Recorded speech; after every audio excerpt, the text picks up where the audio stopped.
maybe a little controversial, but my biggest pet peeve and a chore that I feel like I have to do daily is logging on to NoleGameday.com and editing Austin's terrible Are you kidding me?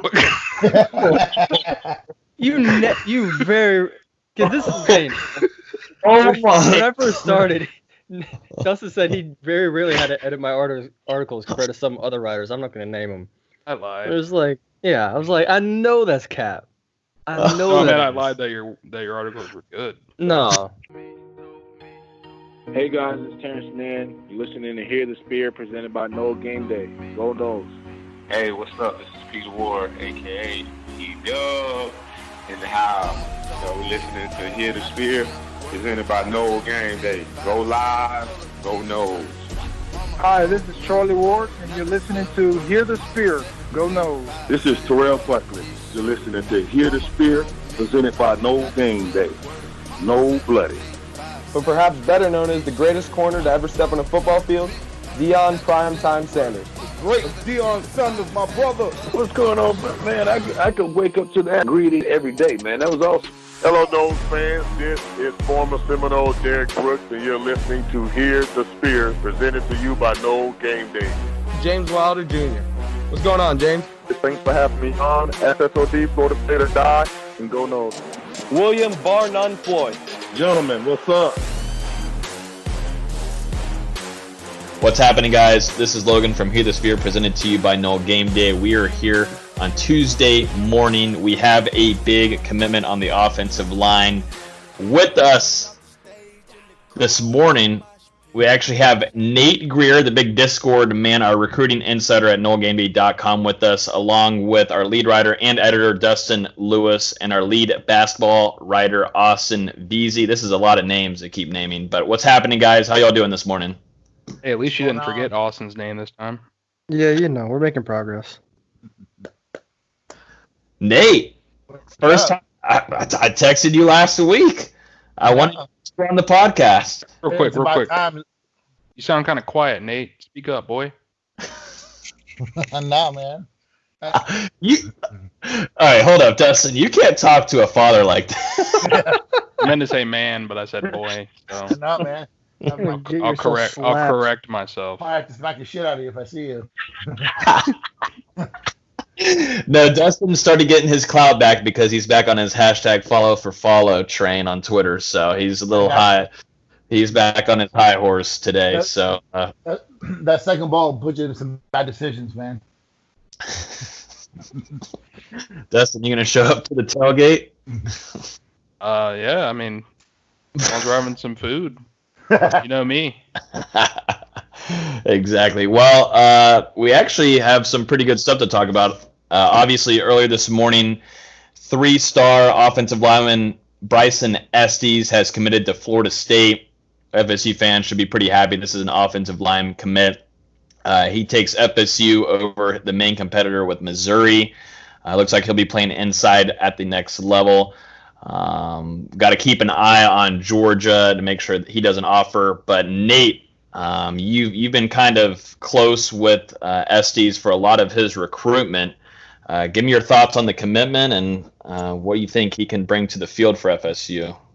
I think that it is a solid commitment for Florida State when you look at their board. He does offer versatility. He's a guy that can play inside or out. When you look at the fact he's only 6'3", I think that realistically he's only a inside guy because he doesn't have the long arms that a shorter tackle would need to have. But he's a guy that can play center. He's a guy that can play either guard spot for you. Florida State likes him. They've been on him for a while. When he was on his visit pre-COVID, he thought about making a decision then, but they did not offer at that time. If they would have offered him then, he would have made his commitment on that visit. So after that visit, the shutdown came. He was offered in early May, and when he was offered, that kind of put Florida State over the edge. He knew what he was going to do. He really did like Missouri. Their coaching staff did a great job recruiting him. Stayed in touch with him a lot. they've been there throughout his whole process, but it came down to proximity to home, FSU, and what Norvell and Coach Atkins are doing and what they plan to do at Florida State. He really likes how Atkins teaches. Atkins, for people who may not know, brought in a professional to teach him how to teach different people. So, for those who are in the business world, they know that not everyone is the same, and people act differently to different leadership. So, he spent a lot of time molding himself and how he can develop his people. So he knows as a coach that it's just not, I'm the coach, do it this way. He really wants to connect and build these guys up as much as he can. So that's something that Estes was sold on very, very early with Florida State. Now, when you look at him on the field as a product, is he an immediate guy? No, he's more of a second or third year contributor for Florida State. I do think that he would be a backup plan to Jake Slaughter if something happened with Florida. I don't see it at this time with Florida flipping him. Put it in the Discord that Jake Slaughter compared himself to Zane Herring and how they both grew up Florida fans, but Florida came in too late, and they had built a relationship with Florida State, and it was not going to happen. So, but I do think that is a possibility, slight, but I don't think it does. But Estes gives Florida State a little wiggle room in that he is rated as center on the recruiting sides, but he's a guy who probably played guard for Florida State. So, him and I have been chatting for a while. Put it in the Discord over the weekend. We knew this was coming. It was a long time coming. Once that commitment happened, once that offer happened, he knew where he was going to go. So he just kind of made it official. Coach Atkins did tell him to take his time, and I think he wanted to make sure he was comfortable. Not being able to take visits to the other schools probably helped Florida State's cause. I do think he will take some visits just to see what else is out there. And from what I understand, Coach Atkins has supported that decision and even is the one who told him that he should still take visits because he has not had the opportunity to see other schools to compare Florida State. So it's a solid commitment for FSU at a position of need. I think they need to continue to look at the tackle spot. That's where they are severely lacking, but they got a really good center, and they have a versatile interior lineman that can play either spot inside. So I believe this bumps FSU into the top 20 on the composite. Sweet. Before we jump into, I want to let Dustin give his take too on the Estes commitment. But if you guys aren't in the Discord yet, I highly suggest you do. Nate has been giving great info along with Nico and Dustin, and they're Austin too on the basketball side of things. I'd try to throw some nuggets in there here and there. But if you're not in the Discord, you probably kind of got an idea about this Estes commitment a couple days ago. This is Tuesday morning, so you probably got a couple ideas of who it might be committing. We kind of hinted at it, but like I said, Nate has been the head guy on this commitment from Estes. So I highly suggest you join in the Discord. If you ever want the Discord, feel free to just tweet us or DM us on any kind of platform. We'll hit you guys with a link. It's free, and it's good information from these guys. But Dustin, what are your thoughts on the Estes commitment? And, obviously Florida State fans as a whole will probably have a good rest of their day this Tuesday. Yeah, looking at Bryson on film, I mean, he's a very aggressive football player. He's good at having a low center of gravity, getting up under guys and providing a powerful punch to put them on their backs. And he's also athletic enough to be a pulling guard, which I think is an underrated skill for a lineman. Not everyone can pull out and be able to get to the defensive backs and things like that and get up to the next level. But just going back over to Alex Atkins real quick, I know Estes is a 3-star coming in, but really offensive linemen are the hardest position to evaluate coming out of high school. I mean, you see 5-stars bust all the time. You see 3-stars make the NFL level. You see guys that weren't even ranked, become all pros. And Alex Atkins, I mean, coming over from Charlotte, he's a great developer of talent on the offensive line. That's something we haven't really seen out of a Florida State offensive line recently. The talent never develops. I mean, you have highly rated guys coming in and then not really doing much in Tallahassee. I think that could change under Atkins. I mean, he just put Cameron Clark in the NFL just before he left Charlotte to come to Florida State, a guy he coached last season for the 49ers. And I think he's primed to do even more at Florida State with more talent in his hands. And this is just another piece of talent for him to mold. Real quick, Nate, before we move on to the Norvell situation, Marvin Wilson, what do you think? You were kind of telling us a little bit earlier, and you interviewed, you've had a lot of communication with Estes. He kind of wanted to get his recruitment over with before the end of summer, but it's kind of early into the summer, obviously. Yeah. Do you think what do you think kind of happened there between FSU and Estes? Do you think he just kind of wanted to end it? He was tired of the recruitment process and people hammering him and text messages. I know you always tell us that these kids receive so many texts every week, but you think Bryson just kind of wanted to end it and call home to college? I think that maybe played a little bit of a role. He does enjoy the recruiting process, but also the constant contact is a bear. And, when you're receiving hundreds of text messages a day, it's a lot to deal with. I think mainly it just came down to he's known for pretty much since he took the visit that he wanted to go to Florida State. The offer in early May kind of sealed it. And I think he just kind of wanted to take some visits to make sure. And when the dead period was extended through the end of July, I asked him then, hey, does this change your time frame? He said, probably. I don't know yet. I need to talk to my parents and see what happens. But I think when the July 31st end date of the dead period popped up a couple weeks ago, I think that was the end of his recruitment. He knew where he wanted to go. I just don't. I don't think it's that he wanted to wrap up the process, so to speak. I just think that he wanted to make it known that he's wanted to be a Seminole and that this is where he wants to go. And you hit on Georgia. You hit on Georgia a little bit earlier. He did grow up a Georgia fan. Our early conversations when he popped up on the radar as a recruit was very high on Georgia. Georgia right now has some high hanging fruit, so to speak, they're going after. So I don't foresee them offering Bryson, but if they do that would be something to look and watch for. That would give FSU probably a major headache. And yeah, real quick, I was just wondering, do you think Florida State's current momentum on the recruiting trail maybe had a factor in him deciding to go ahead and pull the trigger now? Yeah, he's formed a really good relationship with Jake Slaughter. Those two guys are getting along very well.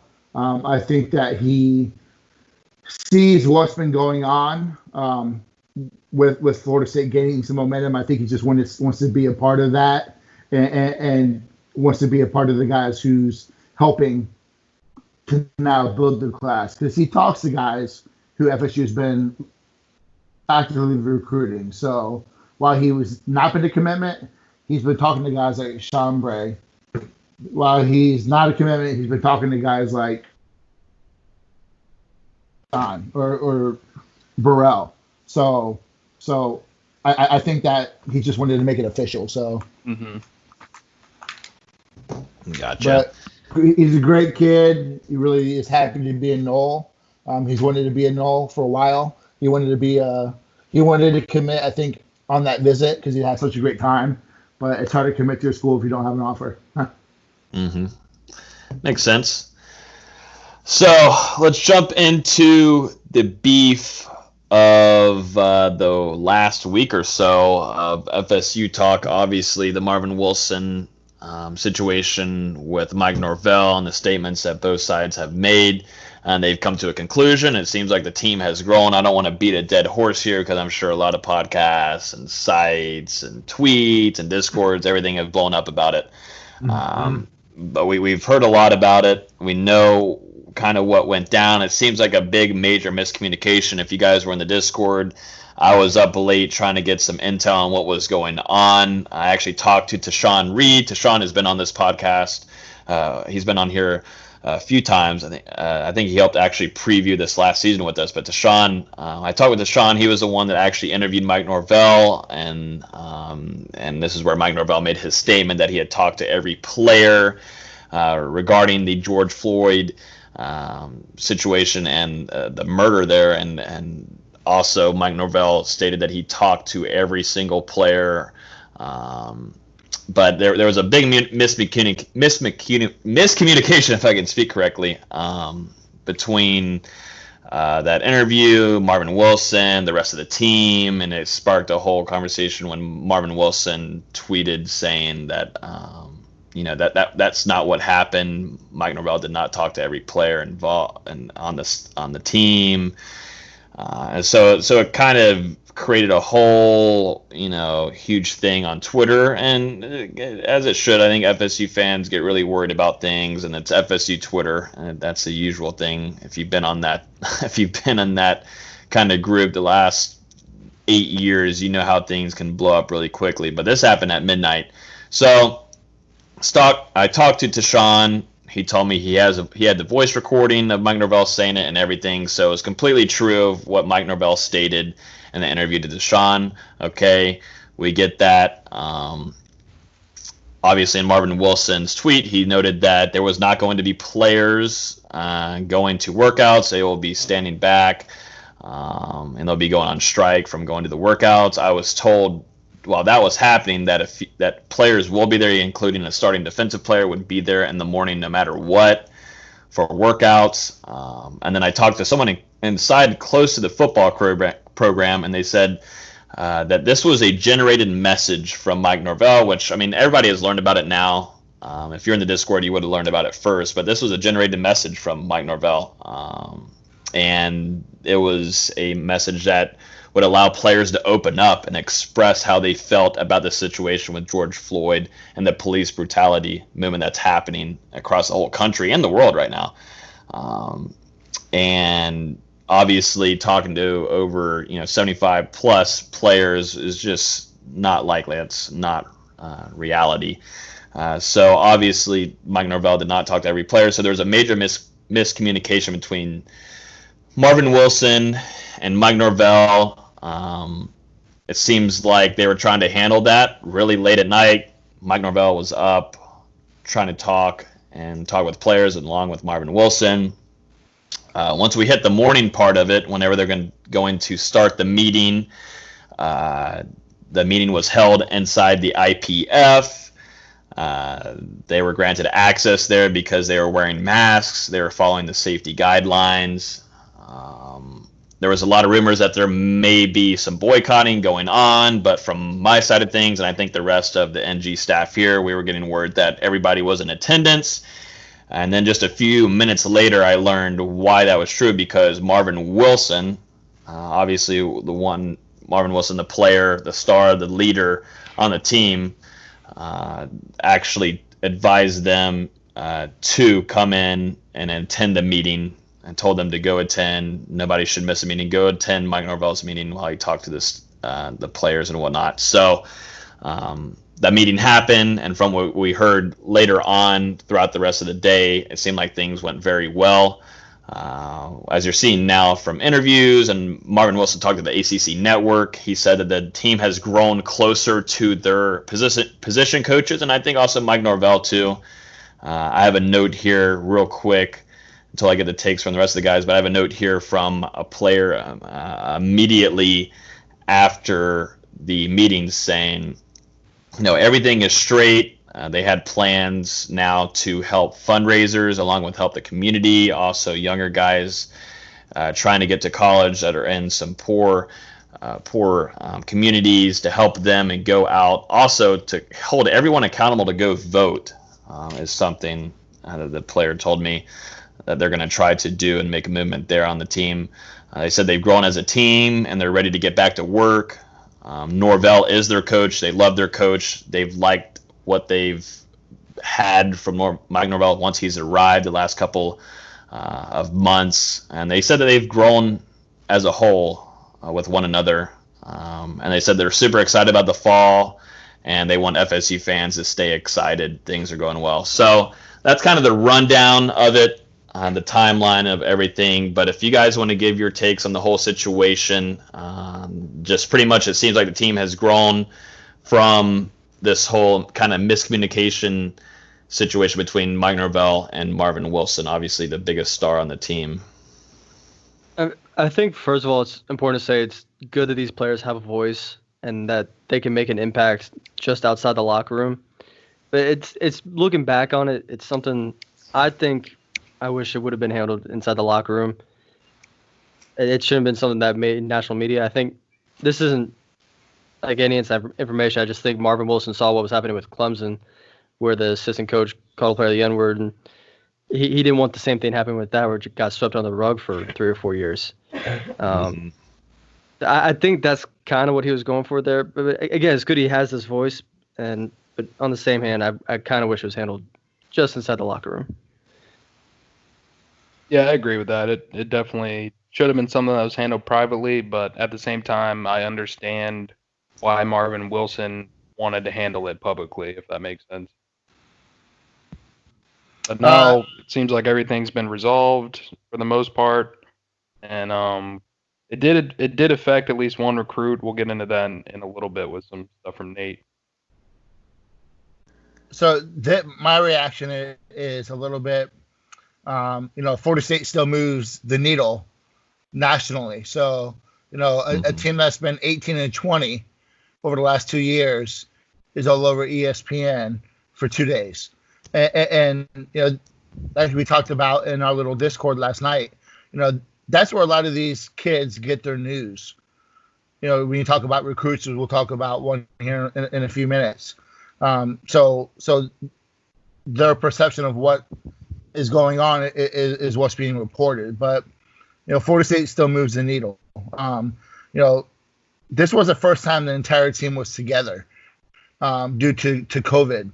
So position groups have been sticking with each other.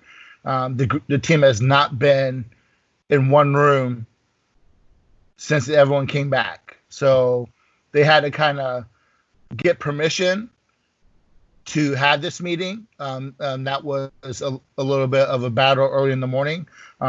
But this was the first time the team was actually together since they came back. If they called it a protest, they could have met. And I think what was really good was that Norvell took 100% ownership. He did not put out a half ownership statement. He stood up in front of that team and said, "Hey, I messed up. Everything Tashawn reported was correct, and how I said it was not correct, and I apologize for that." And I think that he did tell the players, "Now I have to earn your trust again." So I think him standing up in front of that team and putting it all out there, I think that the players kind of have a little bit more respect for him instead of just, like you said, sweeping it under the rug like what's going on at Clemson. I think the team's 1% better. On Conquer Talk, we had Kalen DeLoach's dad, Rob DeLoach, on our podcast that night, and he kind of gave us an inside view of what happened. He was actually not in the meeting, but he was up in Tallahassee when that was going on. The way he kind of told us was that before all this happened, there's been progress. The team has gotten better. There's been progression off the field, but now there's some motivation and there's some togetherness, saying that they're 1% better. And another thing was that this was the first time some of these parents got a chance to meet Norvell on that Zoom call that they had. Mm-hmm. So I think while publicly may could have been handled differently, like the other guys, I understand why he did it. But at the same time, what came out of it, I think it's a team that is a little bit more together. It's given a little bit of an opportunity for Norvell to reach out to family of the team, which he hasn't had before, having a spring practice and all that kind of stuff. So I think the end game is better for Florida State after all this happened. And honestly, Norvell handled it pretty well. Absolutely. He the statement he gave was great. He's saying proud of Wilson for using his platform to do what's right. And like you said, taking ownership, I thought it was a great statement. But for him to handle this kind of pressure in a 12-hour time span, if that, I was fairly impressed by it. Imagine if it was Willie Taggart. Oh, Taggart, we'd still be waiting on a statement. Oh, my. Dustin, did you have to say anything earlier? I think you're one to say, maybe? No, but okay. I have moving on. I was going to say I was going to say something real quick. Asante Samuel immediately, obviously, your starting corner is probably your, I mean, it's a CB1 heading into the fall. Spoke real quick on IG Live immediately after the meeting. They had a workout right at 10 a.m. The meeting was at 9. They had a workout at 10. This was at 11 a.m. Dante Lucas, Amari Gaynor, and others were also in the video. But Asante Samuel said it straight up. He said, "We're working, man. All that ESPN, man. We're working. Y'all are tripping. Don't believe everything you see." And that's how, I mean, media blows it up. I mean, we're also a media outlet. So, I mean, this is what we're supposed to talk about. Some media outlets take a little bit too far with things, obviously. But he's just saying it straight up. You know, what was handled as a family, we handled it as a family, soul family, and we grew from it pretty much. And, you know, tired of talking about it. Let's move on. I do think there was also, between players, too, I think there was a little bit of confusion between the players and also their teammate Marvin Wilson. They kind of weren't on the same page. I mean, this was at midnight, so kind of guys woke up to this. They're like, "Whoa, hold up, real quick," and obviously they were respecting Marvin Wilson and his opinion and everything. And so, like Nate said, this meeting was huge, and like Mr. Deloach said, you kind of grow more as a team and you become closer going through these kind of situations. But Asante Samuel, you know, he started seeing the media talk about it, and that was only a couple hours after the meeting. He's like, "Let's move on. Let's get to it. We're working. Everybody just shut up. Let's get going." Correct. So yeah, I think things are going to be fine, and just got to be careful on statements and stuff, and that, you know, everything goes everywhere now on Twitter and whatnot. And to Sean, he does a great job with writing. He now is covering the Raiders, and there was an interview straight up with Norvell, so there was no errors there, and things happen. But this team has gotten closer, and it's a good thing. It's a good thing to see, and I think FSU fans should be fine. Things were handled quickly, but like Nate said, things go to national media and ESPN so quickly when it comes to FSU. We got a friggin' coach saying the N-word at Clemson, and we haven't heard a damn thing about it from ESPN. I mean, and that's, Jesus Christ. Let's also, before we move on to that, if that was here in Tallahassee, I guarantee it'd be written up at 3 a.m. It'd be written up at 3 a.m. Yeah. And there's nothing for them to talk about right now. So there's no sports. So everything is just beat to death on all the morning talk shows where they have to employ all these people to talk about the same shit over and over. Yeah. It just, I mean, we'll jump real quick and give y'all's thoughts on the whole Dabo Swinney situation and his assistant to the head coach position, the guy there that said the N-word and all that. What are y'all's thoughts on that? Because I think everybody already knows about it. If you're on Twitter, you know. If you're on Facebook, blah, blah, blah. I'm not going to keep beating a dead horse. You already know what it is. But what are y'all's thoughts on, I mean, Dabo Swinney, he gets away with everything, and then he wears a shirt.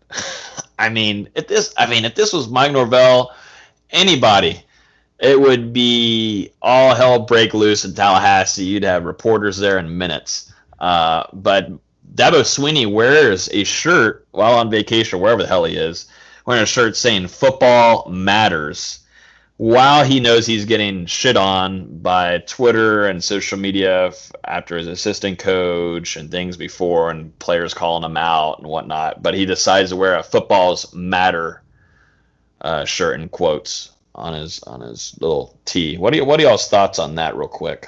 Real quick, what kind of pompous asshole is on vacation right now? Adding to the Dabo hate. Well, I think also FSC Twitter is doing their job right now. I think they're trying. Fire Dabo is almost trending by now. It was trending in some states. Yeah. Nate, any take on the Dabo Swinney? My opinion is that it probably would have been washed aside had he just quickly moved on and terminated that coach. The fact that he hasn't said anything speaks volumes. Mm-hmm.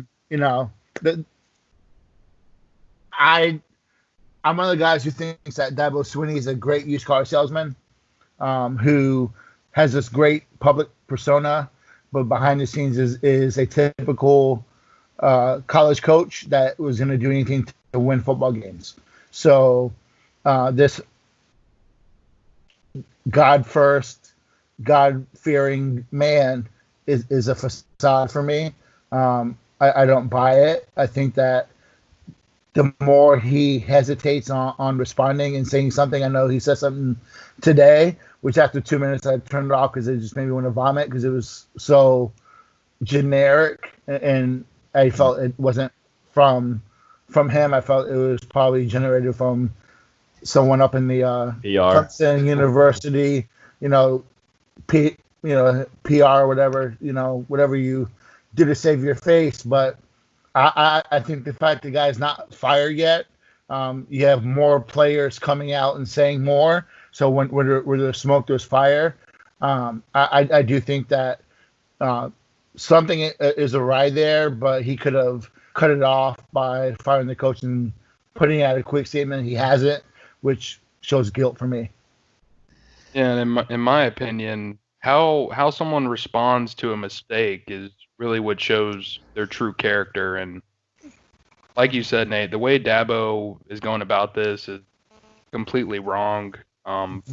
He should have fired that coach. He should have made more of a statement and probably some kind of commitment to help the community after. And the fact that he's doing nothing while sitting there on vacation, all this is going on, and wearing the shirt. Come on now, wearing that. Yeah, with the shirt. Wearing that. That's so stupid, man. I mean, it's laughable. Like, I don't think about it all during the day, but now that I'm thinking about it, I mean, it's so ignorant. So ignorant. What is he doing? So you see the way he's responding to it, and then and you had the Mike Norvell situation, which, I mean, isn't even close to as big, obviously, as what Dabo is doing with. And Mike Norvell, I mean, in my opinion, he made a very sincere apology, acknowledged what he did was wrong and how he spoke was wrong, and I don't know, made a commitment that Florida State's going to come out better out of this, and the team rallied around him. And I guess the team's kind of rallying around Dabo at Clemson right now, but like you said, Nate, it feels fake. They're having to use Trevor Lawrence to save face for Dabo, which is all he put was a heart. He quoted Dabo's the Dabo video thing with just an orange heart. Well, he'd also tweeted something the other day. I don't have it in front of me, but he said something about Dabo not being racist and things like that. Yeah. But it's like... Well, he said he's worn the shirt for months in meetings. Yeah. And people are like, NCAA violation. They've been having meetings. It's one of the most tone-deaf things I think anybody could have done. And he's the head coach at a very successful program right now. And some people use the excuse, they're winning, so it doesn't matter. If this had happened to Jimbo in 2014, oh my God, we would have New York Times buying out hotels. Oh yeah, they'd be scaped right outside the Bobby Bowden statue, right outside the Moore. I mean, that's how they were when Jameis said a few words outside the student union. Yeah, and I mean, the last thing I want to do is bring religion into this whole thing, but I mean, you guys know Dabo Swinney is a very self-proclaimed Christian. Always talks about and praises God on television after Clemson's wins, things like that. But when it comes down to it, Christians are supposed to stand up for the people that are down. And what's he doing right now? Turning his back on them. Yeah, and so you can preach, but in the end, you got to reap what you sow. He's no different than those TV televangelists who are worth $500 million because people sit there and give them money out the wazoo to sit there and talk about religion or whatever it is they do. He's the same kind of person. So I'm not a Dabo fan. He is number 2 on my all-time list. Who's number 1? Urban Meyer. Yeah, Urban Meyer. So I'm kind of surprised it's not Spurrier, but Spurrier is number 3. Okay. But Urban Meyer is like the ultimate in front of the camera on this, but behind the scenes, I'm just a complete and utter douchebag. Oh yeah. One of my greatest moments in my life was seeing him driving across the Howard Franklin Bridge in Tampa and me catching his attention and giving him the nice middle finger. That's one of my life moments. So, is your wife near you? I'm making sure that she's not putting that in your top 3 or top 2. I would have ran him off the road. Yeah, right. That's hilarious. Yeah, no, and real quick, there's another story now of a player saying that, all right, I'm not just going to say what it is and then get my reaction after because I do a bad job of that because I already start having fumes. But the player said that they were playing music inside the locker room. They were having recruits come visit, and it was having profanity all inside of the song. And supposedly, Dabo, I think I'm correct here, Dabo said, turn off that N-word music. It's too much N-word, blah, blah, blah, blah, blah, blah, blah, blah, blah, blah, blah. Yeah. And that's a true thing also. I don't want N-word this, N-word that playing when we have visitors here. And he did not say, players or parents or however he said it. And he didn't say it like we just did. He said the N-word. I went through high school football. I was a dumbass that was playing the hardest music ever with complete 100% cussing, and my coach made me do up downs. It was worth it though because we got hyped for games. But I was doing up downs and doing sled work for the rest of the evening, going into nighttime for saying and having profanity, blah blah blah. But just like coming from a D1 coach, recruiting well, blah blah blah, and that just kind of goes down, and you're talking to players like that. I don't know. Things are being hidden well. I don't know if Florida State's got to get on that level again. I mean, they never can because they're just going to get exploited by anybody, by national media, blah, blah, blah. But it's hidden very well in Clemson right now. Clemson's in the middle of nowhere. No one can get there. Well, dude, they're the same kind of thing is happening over at Iowa, and it's a much bigger deal than what's going on at Clemson. Mm-hmm. Yeah, regardless, I think it's... their strength coach, right? Yeah, the strength coach. But yeah. I think it's a good thing that this stuff is starting to come out amongst college football because these are the kind of people that we need to get out of the profession. I've always felt that it was going to be a skeleton in the closet that was going to kill the Clemson run. And I think we're starting to see some of those skeletons come out. Yep, I think so too. So enough of Dabo and that situation. We'll let the FSU Twitter. They're doing their thing. The Army's after them. We'll see what happens. So we'll keep an eye on it. Fight the good fight, guys. Exactly. So fire Dabo after every tweet, please. Exactly. No matter what the tweet is, this ice cream's good. Hashtag fire Dabo. Just like the hashtag blame Jameis was on everything. That was we could have a whole conversation about the meltdowns of FSU, and the PR there at FSU is in trouble too, but we won't get into that. Also, Jane Lars Woodby made a statement too today. I suggest you guys go check that out. Also, I think he's one of the biggest leaders on FSU's team too, and I think he's got a big career ahead of him. If it doesn't happen on football field, it's going to happen outside of the field. He's got everything set up for him after football is over. He's a good guy. But let's jump into Dustin. I think you were kind of leading us into what the Norvell situation and Marvin Wilson situation, what may lead into a guy that might not be picking FSU anymore, who might have been FSU lean for. Before we talk about Jaden Lars Woodby, one potential impact of the whole Norvell scenario could be Florida State losing out on a potential four-star tight end Michael Trigg released his updated top 10 over the weekend, and Florida State was not amongst it after Trigg was supposedly a lean to be a Seminole in the future. Florida State was supposed to meet with Trigg on Monday night to, I guess, kind of discuss things and mull over the situation that occurred. And in the process, Florida State offered 2 tight ends on Monday night. So we'll see how things shake out. Nate, what have you heard about Trigg? Because I know you did personally speak with him and had some nuggets to put in the Discord. Yes, I reached out to Trigg. I had been trying to reach out to him just to catch up with him for a normal update. And I asked him, hey, are you still looking at Florida State? And he sent me no, I am not, with a screenshot of the New York Post talking about the whole Norvell, Marvin Wilson thing, and said that this is crazy. And I put that in the Discord, and there were some disagreements if it was legitimate. I did not put the screenshot in. I put what the quote was from Trigg, and come to find out it was true. So again, if you jump in that Discord, you would have known a few days before his list came out. But contrary to some people believe, yes, Trigg was leaning towards FSU. They had done a very good job recruiting him.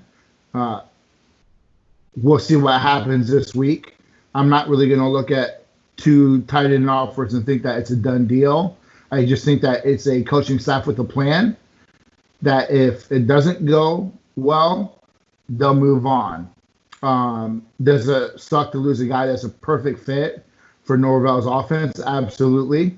I'm a believer that Trigg is the best tight end in the country, and he's for sure the best tight end to come out of Florida since Nick O'Leary. He's that good. This could be hopefully the only negative impact from that whole situation, but more to come on that. I'm hoping to talk to Michael after that whole Zoom meeting happens. But right now, Florida State is out.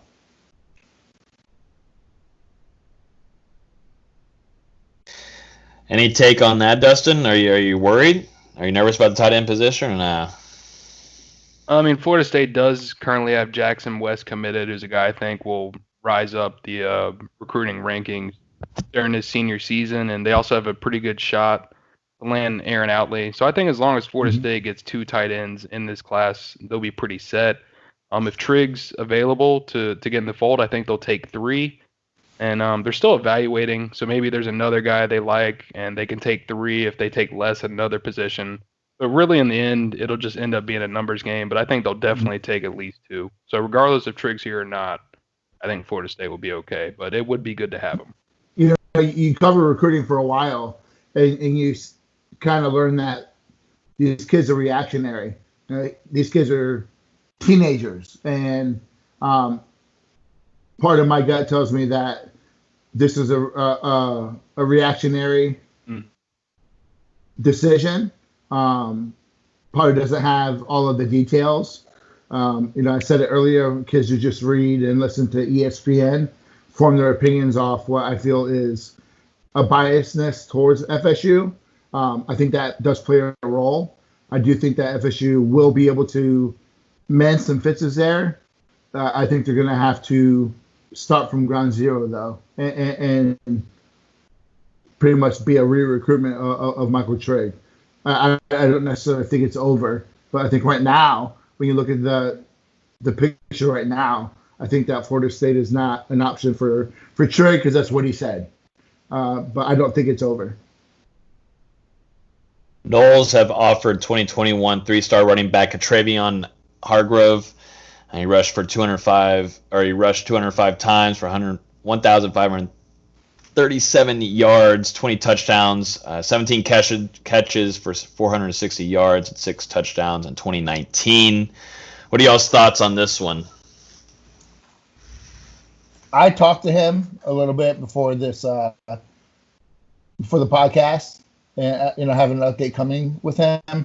He's committed to Louisiana Tech. It is an in-state school. It was the only visit he took before the pandemic and everything was shut down. One reason why he committed it's close to home. He's number one on their board. He gets playing time quickly if he goes there. But he did tell me that his recruitment's far from over.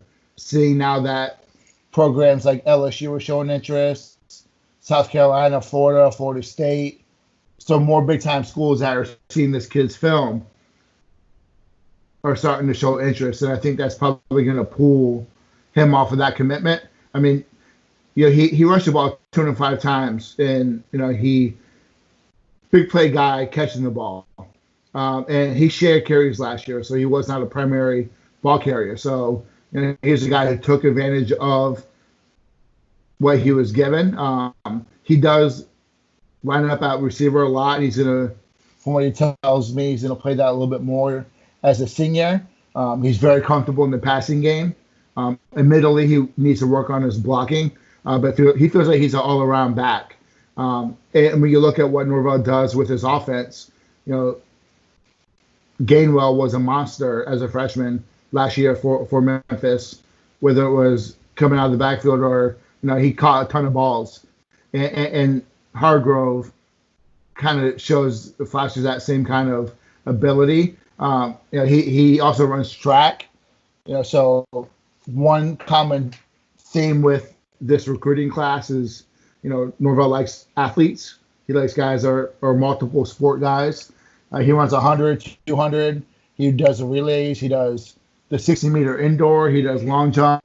He does high jump. So his film does not really show a guy who's a burner, but he told me that he runs in the 10s and the 100, which is plenty fast for a guy who's 5'11", 185.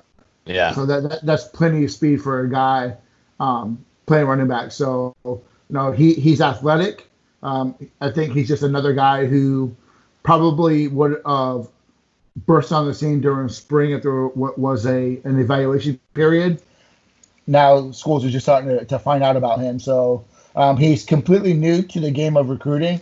I think this is a guy that will explode as fall and senior seasons happen. But he does not know a lot about Florida State. The first 2 phone calls from Coach Johnson, he ignored, not knowing who it was. Coach Johnson reached out to some people in his area and had the call set up. So now knowing who Coach Johnson is, he is very interested to learn more about Florida State. Yeah, and I mean, he's a guy I really like. I got a chance to watch a little bit of his film, not a lot, before he got on here. And I do agree with what you said. He didn't really look like a burner on film, but he had enough speed to get away from guys at the high school level at least. And one thing I like about running backs is guys that run physically and break tackles and don't go down out of the first hit. This is exactly what he was doing. I watched him take a counter through the middle of the defense, and a guy hit him in the legs. He didn't go down. A guy came up high and hit him. He didn't go down. Another guy came up and hit him a little low, and he shook it off. And then he went up the sideline. Another guy came up. He stiff armed him. Those are the kind of runners I like to watch. The guys that are really trying every time they touch the ball. And this guy's very physical.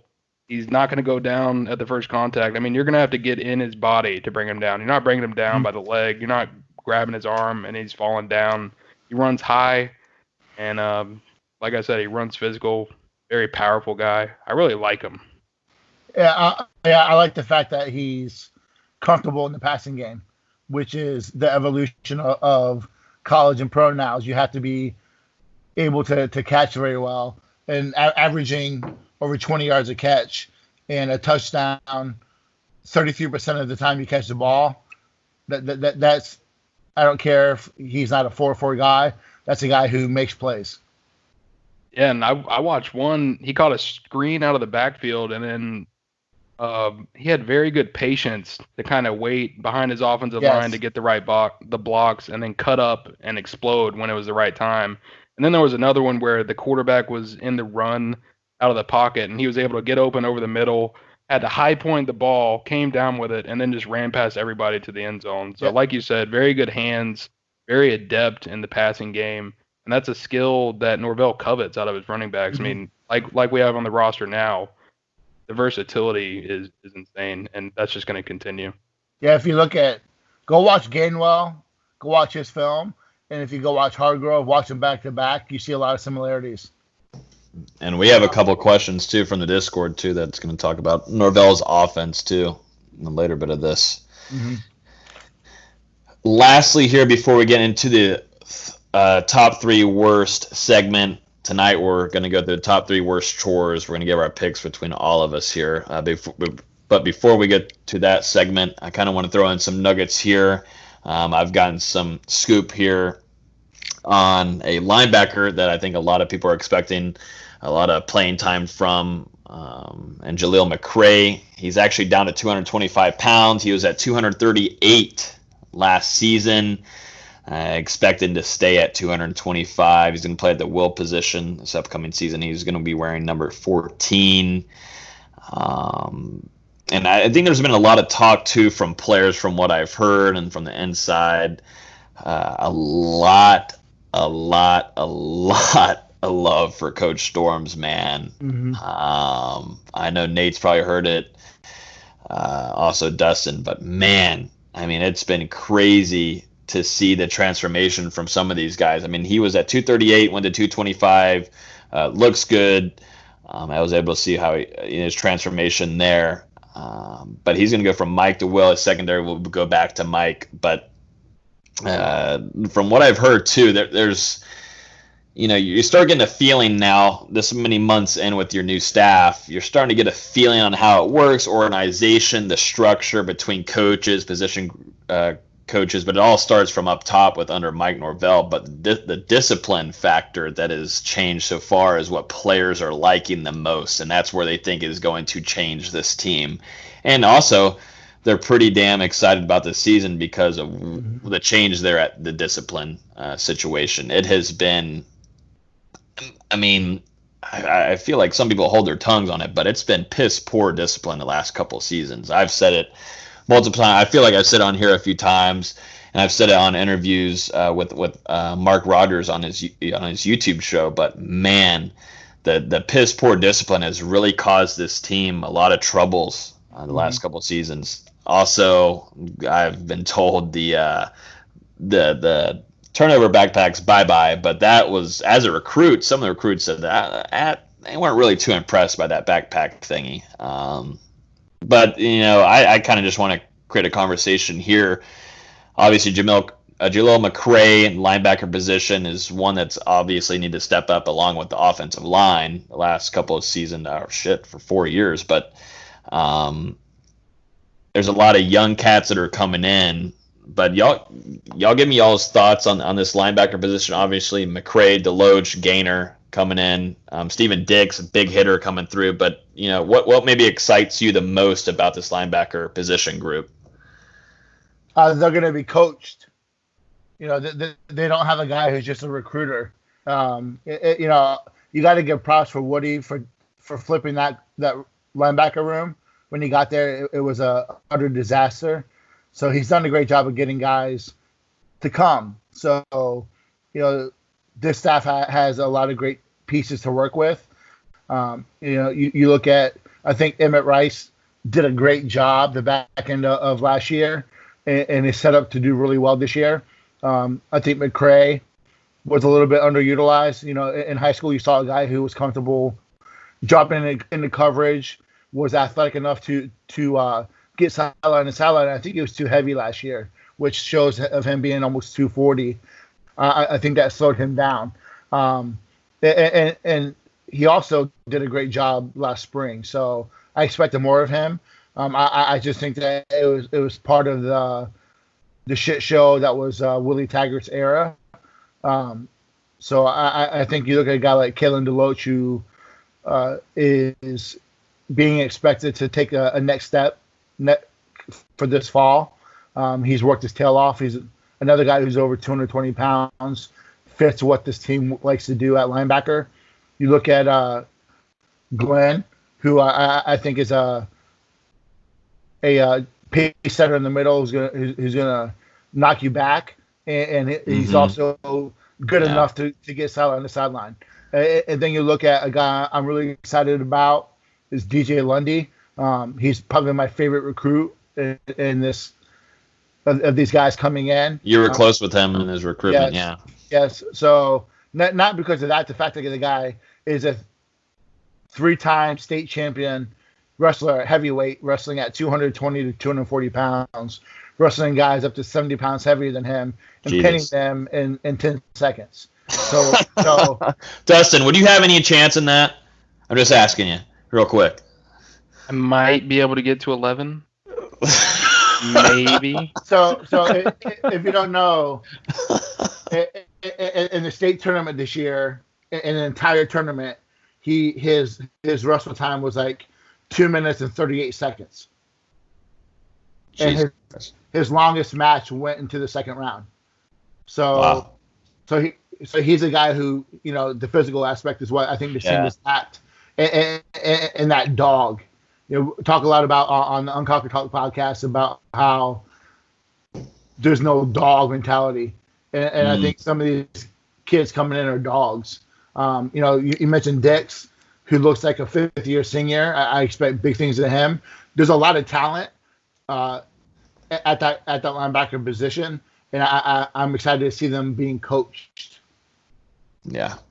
Chris Marv, I think, is probably by far maybe my top coach that I'm excited about coming in. That's new coming into Tallahassee, and we've talked about it multiple times here on Here the Spear. But Chris Marv, I think, is probably eventually, before his coaching career is done, he'll be a head coach somewhere. Absolutely. Yeah. Steven Dix looks like he just kind of just wants to hurt you. I mean, that's kind of the main goal, which is I'm right there with you. I know you guys talk about on the Unconquered podcast,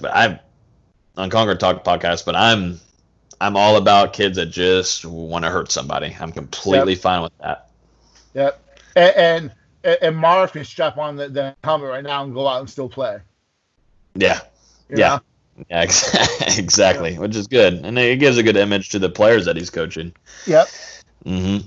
But yeah, that linebacker unit is something. There's a lot of young cats that are coming up, and definitely some young ones too. But it's time to start looking at Deloach.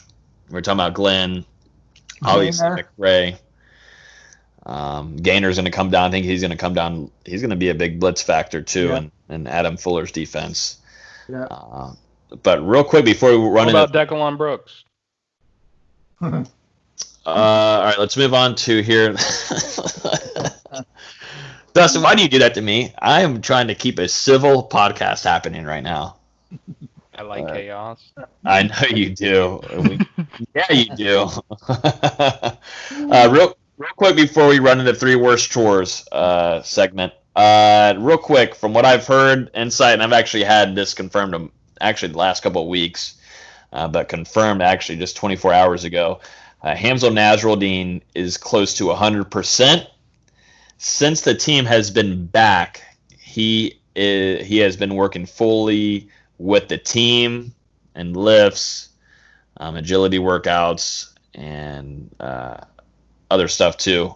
But real quick from you guys, is Hamza Nasruddin going to be one of the best safeties in college football next season? I'm just asking you that, guys, right on the spot. But is Hamza Nasruddin going to be the one of the best top 5 safeties in college football next season?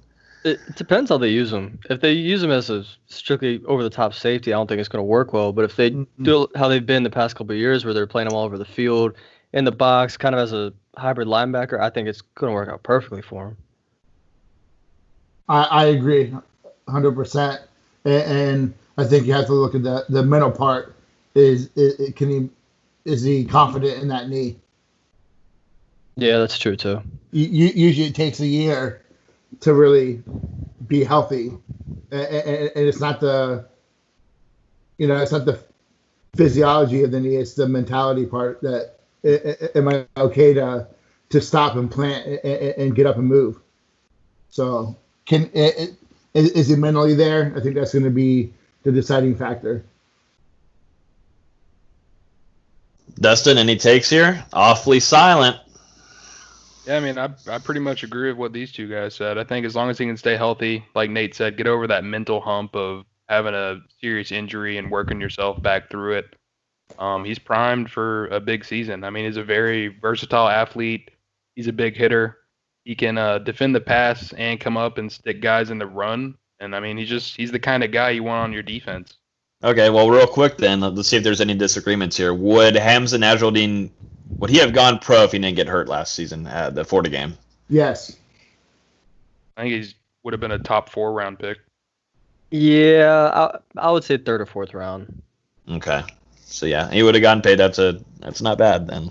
Yeah, I also agree. I think that really kind of messed it up. But Florida State gets a really good grab. I mean, they bring back a 5-star line or safety with Hamza. I think he would have went to the combine and killed it and got drafted in the 2nd round. Yeah, tackling. Got a couple 5-stars that came back. Hamza, Marvin, Tamorian. It's kind of, you know what I kind of think about? I love watching him on the football field. When I'm in the stands watching him in Doak, it's so fun to watch because he just finds the ball. So, like, I'm thinking offensive, like a running back who has good eyes. I think on the other side, that's Hamza Nasruddin. He just is able to find, he kind of thinks ahead of where that blocking scheme is going to happen, and he knows where that running back, which pocket he's going to run to or which hole. It's just, that's an extra kind of talent that you usually don't get, which NFL scouts will find that when they're watching film and going through schemes and all that kind of stuff. So yeah, it's good to hear though. Hamza is close to 100%. He's been working out with the team. So if we hear anything more, we guys will give you some more insight on that in the Discord. But yeah, let's run into our top 3 worst segment here. The topic for today is going to be top 3 worst chores. Maybe I'm just spitballing here, but we need to have maybe some elevator music to kind of intro this, and then kind of like an announcement thing, 3 worst chores. Well, do you want me to edit that while I'm up till 2 a.m. on? No, you can just for this time, just whoever's listening, imagine that happened. Bang. Okay. So we'll have a weird noise for Dustin whenever we introduce this segment. We had a lot of listeners actually like this segment, so I think we're going to keep it going. Create a lot of good arguments here. But let's jump into it. Top 3 worst chores. Austin, do you have one ready? I do. I don't know if it counts as much as a chore because it's not something you do regularly. Okay. But the first thing that came to mind was pressure washing. Can't relate. I had to do that a lot at my parents' house in Florida. Really? Yeah, my dad would make me do it every 2 months. I told him to do it. I tried. Wow. I hated it. Good Lord. Wow. Pressure washing. Jesus. Did your dad help you do the pressure washing? I mean, occasionally, but... What do you pressure wash? The house or the driveway? Driveway, sidewalk. Okay. Sidewalk? Yeah. Dustin's that's way too far away from my home to do anything nice. You don't own the sidewalk, right? The city does that. I mean, if it's on your property, I think I don't know. I don't know how that works. Nah, in some places it is part of your property, especially in deed restricted. If it's your sidewalk, you are responsible for it. Oh, there we go. There's answers there. Not a real answer from a real adult. I'm glad you answered that, Dustin. You're trying to save yourself from getting slapped at the tailgate after your comment right off the bat. I forgot until you said something. Yeah, you better. No, that's why I'm here. I'm trying to save you, Dustin. I need you. I need you to be here. I need you. All right, Nate, I think you're up next. The top 3 worst chores. You're up.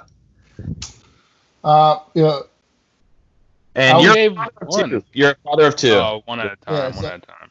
So I'm a father of two. So one at a time, not all three. No, yeah, one at a time. Okay. I hate folding socks. Yeah, I had folding laundry as one of mine. I have socks. You guys fold your socks? Absolutely. I just throw mine in the drawer, bro. Oh my god. I thought I just combine them both together and then I just throw them. They're so small. What do you fold them for? Listen. Okay. I think that I'm with Nate on this one. You gotta fold the socks, man. I fold the clothes because I like to fold clothes a certain way. So I like my underwear folded a certain way, or I like my shirts folded a certain way. So my wife does laundry, but I'll fold. But when you have two kids who lose socks all the time, you have probably 427 mismatched socks that are laying all over the house.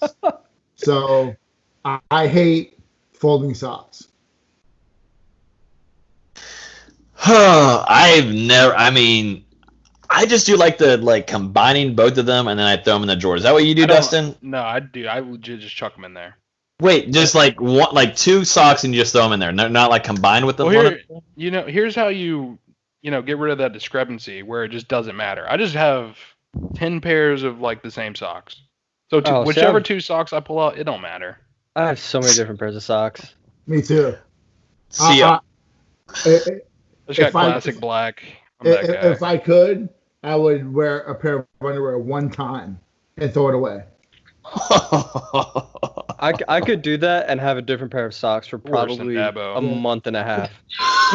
What did Justin just say? No, say it. I don't want to know. No, say it. That's more pompous than Dabo. There's something about fresh underwear, man. I'm just glad that y'all aren't using what I already have ready. So hopefully Dustin doesn't use it. Dustin, you're up next. Go ahead. I was gonna say vacuuming outside. Vacuuming outside? I have a back porch that's carpeted. So every now and then I have to go vacuum it because it gets leaves and shit in it. And the problem with the porch is it's got these the carpet's over wooden planks and the planks are all I guess old and shit.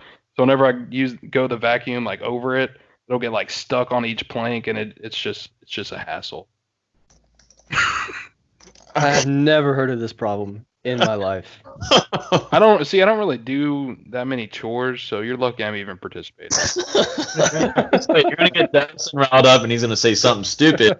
Wait till we get to my worst chore. He's gonna say something stupid where his girlfriend hears it or his mom is gonna hear it and he's gonna get completely cussed out by one of them. Well, Mama Lou is not gonna cuss him out. I love Mama Lou. Shout out to Mama Lou. But yeah, I've never heard of vacuuming a porch. I've heard of blowing it out. Yeah. But just wait till you hear my worst chore, Austin. I don't think we want to hear it. All right, I'm gonna go. My number one is doing the dishes. Oh, you're number two. Oh, well, I guess it's number three. I don't know, bro. It doesn't matter.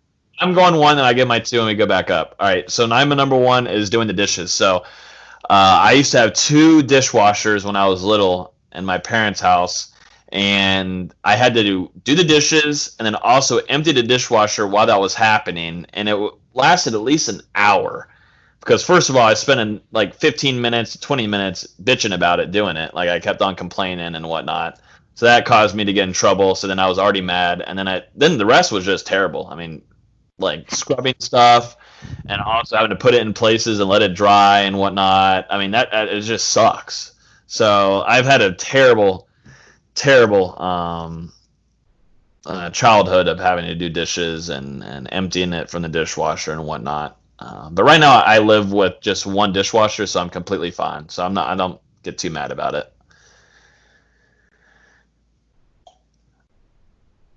All right, I mean, cool. It's Dustin obviously does not do the dishes. Yeah, I mean, I do the dishes, but I do the part where you wipe the water off of them, and I can put them in the machine thing and click the button. The machine thing. No, Nate needs to be the one talking here. Nate is someone we have to look up to, and he is married. He actually got married. So, Nate, who washes his dishes and who dries them and who puts them away? So we put them away. So we use a thing called a dishwasher. We have 2 kids who will get a cup of apple juice, take 1 sip, and it will sit there for the rest of the day. So we'll go get another cup and we'll fill it full of milk, and then we'll let the milk sit there for 3 days in the bathroom, and then it turns curdled, and they want to bring it into the kitchen, and then they spill it. So then you have curdled milk. You're kidding me. So we do dishes every day. Long story short, so our dishwasher runs. We usually run it in the morning, and whoever gets home first empties it and refills it back up. Yeah, Dustin want to remember how to do that or when to do that. Dustin, if you were Nate's kid, you would have been kicked out between probably the first 48 hours, probably the first 24 after you called him a boy. If I was Nate's kid, I'd probably be dead. Nah. He would beat my ass, dude. Nate's not gonna say anything, but he's just nodding there, like yeah. Yes. Yes. See you at the tailgate. Anyways, all right. My number 2 is simple, and y'all probably give me heat for it, but I mean, I'm the dingbat that is like will continue to put the trash down, but taking the trash out, I think that's number 2 on my list. Dude. I just continue to pack it in. I keep packing it in. Until it's completely overboard. There's water dripping out of holes at the bottom.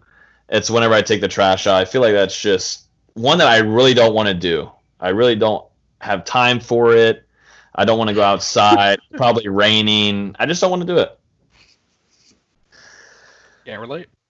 That's why you just hang all your Natty Ice boxes on the wall instead of throwing them away. Yeah. Damn, that's tough. I did get a few critics on IG Live. They did roast me today. But, while I am recording, I do have one in my hand, but it makes for a better conversation, Austin. You don't hang up your chocolate milk cartons up on your wall, do you? No comment. Good to know. Perfect. Dustin, you're up next. What is one of your top 3 worst chores? Number 2 would literally have to be number 2. Cleaning the toilet, especially after a couple weeks. Not my favorite activity. Especially because now we have it's just me and my girlfriend. I don't have a kid, thankfully, yet.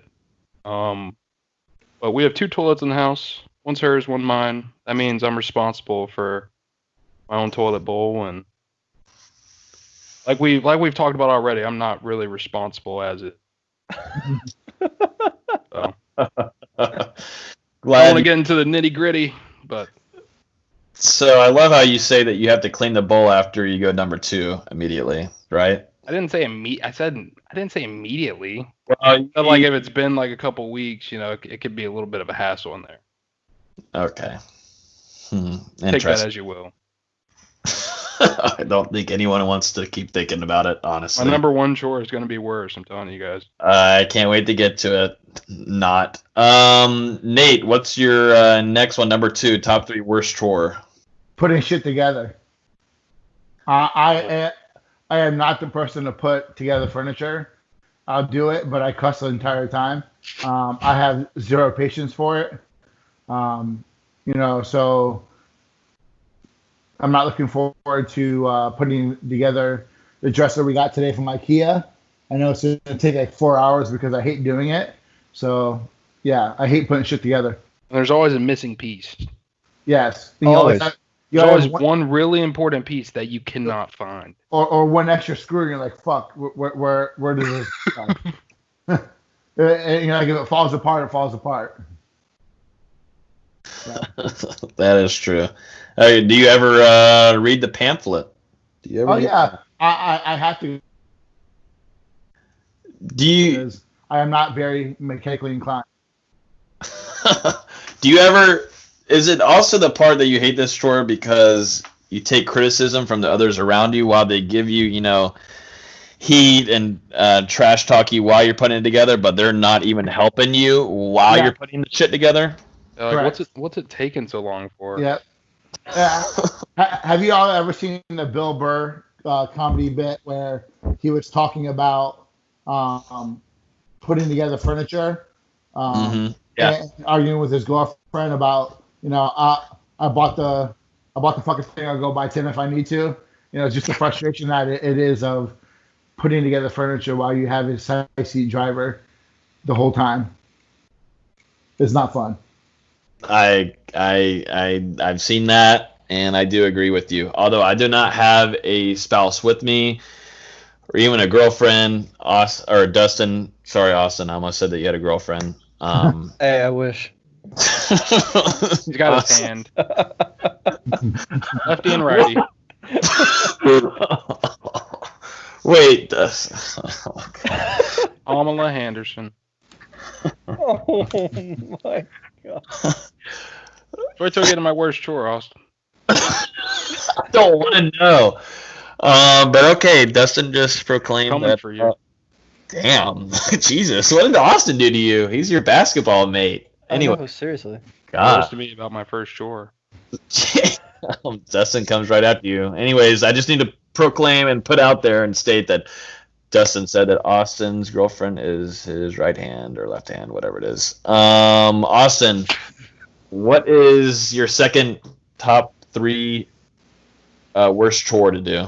I already said it earlier. It's folding laundry. I don't know what it is about it. I don't have the attention span for it, and it'll just sit in my room forever until I finally get the motivation to do it. I kind of agree. I'll keep it in the hamper for a little while, and it'll probably a little while means 2 days. I can't stand it. Yeah, it's like it can be done in 10 minutes, but I feel like there's like that 10 minutes I could be utilizing where I could probably save the world in those 10 minutes. Like I'd rather do that than.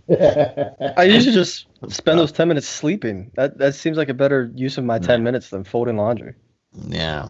By the way, I can't wait for you to go to work in the morning. We're up here at 12:30. Oh yeah, I appreciate it. Yeah. Yeah, awesome. I hate everyone.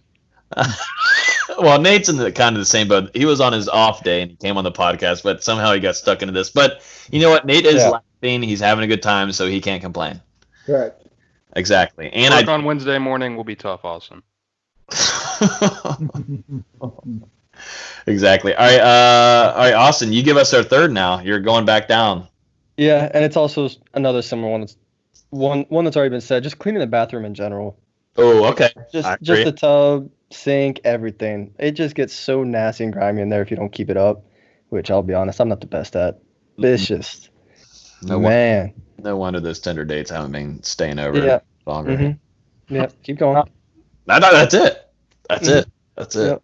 That's it. I completely agree. Clean the bathroom, I don't want to do because the bowl, like if you don't scrub that every friggin' week, it feels like you have a whole different tattoo around the bowl of the toilet, and I mean it's so damn annoying.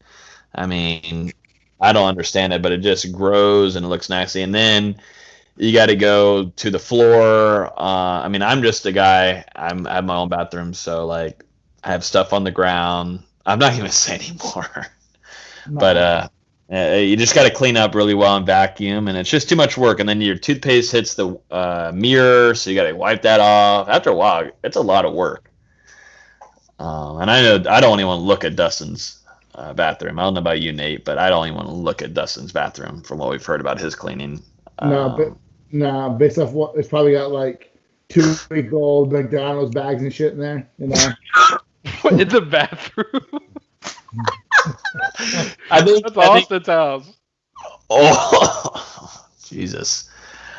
Austin's going to stay silent for the rest of this. I literally hate everybody. I don't know why I'm still here. Here's the deal. I've met Austin and Nate both in person.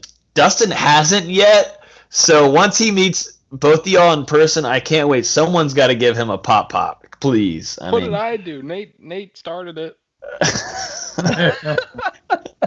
He did kind I of. just deflected. I would say more of Whataburger bags in Dustin's bathroom, but that's it. That's all. I don't have. Let's clarify. I don't have any bags in my bathroom. Okay. What would they be in there for? Because you're I mean, a trash bag. because you are flying high, and it's too lazy to throw in the trash. So fuck it, I'll throw it in here. I'll get it in the morning, and then one turns into two. A week later, you got a melted Whataburger cup on your kitchen counter. That's an interesting theory. I think it's a good thing. Hey, I was in college too at one time. I know how it goes. I'm not in college, bro. I don't know. I graduated. He was there for 6 years. He's not anymore. Yeah, I love how he's trying to put that out there. Mother effer, you've been in there for a good while. Yeah, you better laugh. Nate, you're up next. What do you got? Your last one, top 3 worst chores. I would say I hate bringing the trash in from outside, like the empty. That's not bad.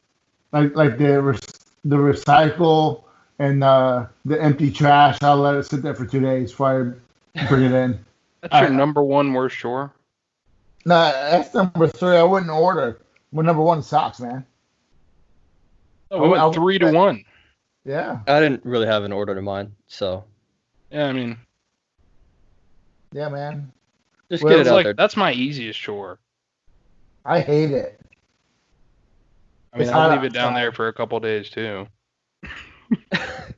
That and checking the mail. I just can't stand it. I hate it. Yeah, because it's like, all right, Monday, there's 7 things in there, and you go out on Tuesday and there's nothing. You know what you're gonna get. My mailbox is like 500 feet away, so and right now it's 200 degrees outside. So yeah, my mailbox is down the street. I hate it. Dude, I don't even check the mail. I give it 2 weeks, and maybe 3 weeks, and I do check the mail. I don't check it that much. I'm not getting really anything important. Yeah, I'm not getting any Clemson offers from Dabo, sadly, in my mailbox. Damn. So, but yeah, I just kind of had to dismiss those during my high school career. I was getting too many mail, too much mail from Clemson, Texas, Alabama. So I kind of had to cut them off, Nate. It kind of got old after a while. You were probably running out to your mailbox hoping someone's in there. Yeah. TCC, yes. Finally. You mother effer. You know what, Nate? Next tailgate. I'll give you a beer. How about that? All right, hold up. Dustin, you're up next. All right, this is the one that he keeps on hyping up. What's your third one that Dustin said that Austin should be worried about? Right, this one's a little nasty. So what's your worst thing here? Is that it? Editing Austin's articles is your top 3 worst chore. When all he has to do is slap on a picture and send it. It is pretty funny though. My number 1 worst chore is, having to tell my girlfriend to do all the other chores. I don't know which one of these you're leaving in. I'm leaving this one so he gets trouble when he's at home. Yeah. Wow. So your top editable podcast. Yeah, this is all raw. So Dustin just stated that his top 3, his number 1 top chore that he hates the most is telling his girlfriend to do this. Start of doing that. Wow. And editing Austin. And editing Austin's posts. Wow. I mean, you're coming when he does decide to write something. Yeah. Okay, now hold up. Now, Dustin, what are you doing now? I'm going to keep Austin at NoleGameday.com. You need to shut your big old mouth. It's all because of follow for follows that he's put out on Twitter, Austin. Austin came at me first. I don't start a fight, but What? Hold up. They're going to have to handle DMs. I feel like this is some kind of Discord argument. Y'all He was mad I didn't fold my socks. He got mad about my vacuuming outside. That's it. I didn't get mad at either. I'm just saying I can't believe those are chores. Wow. Hard life, man. It's a hard life. It's tough. My top three. So one of mine in the top three is probably honestly going to be doing yard work. So I feel like definitely in Florida, stuff grows immediately. It grows quick. Everything's going up. It's terrible. You cut it, and then immediately it goes up. It's terrible. So keeping the yard looking good, make the neighbors happy. I'm always outside, and the neighbors look at me. They talk at me. I'm in college. My roommate's in college, but they're always looking at me. They look at me disgusted because we have a couple ferns that are way too high, blah, blah, blah, blah. But I feel like hard work is trouble. I mean, it's not like I'm vacuuming my porch like Dustin is, but I feel like keeping up yard work is a hassle sometimes. Is that not a hassle, Nate? As part of my package of rent, I don't do yard work. Okay. You let other people do it. Yes. Okay. I hate yard work though. That would be on my list if I had to do that. I did it enough as a kid. Yep, exactly. That's what I'm learning. Yeah, in Florida it's pretty bad. Up here, at least where I live in North Carolina, the grass just does not grow unless it rains. So we only mow the grass like once every 3 weeks. So it doesn't bother me that much. Okay. I just enjoy letting my neighbor's property value plummet. Dude, Dustin's asking for everything in this episode. Yeah. And I hope we get the most listens that we've had in a couple months from this episode. We should. Nate Greer is on here, so we better keep blowing up right here with listens.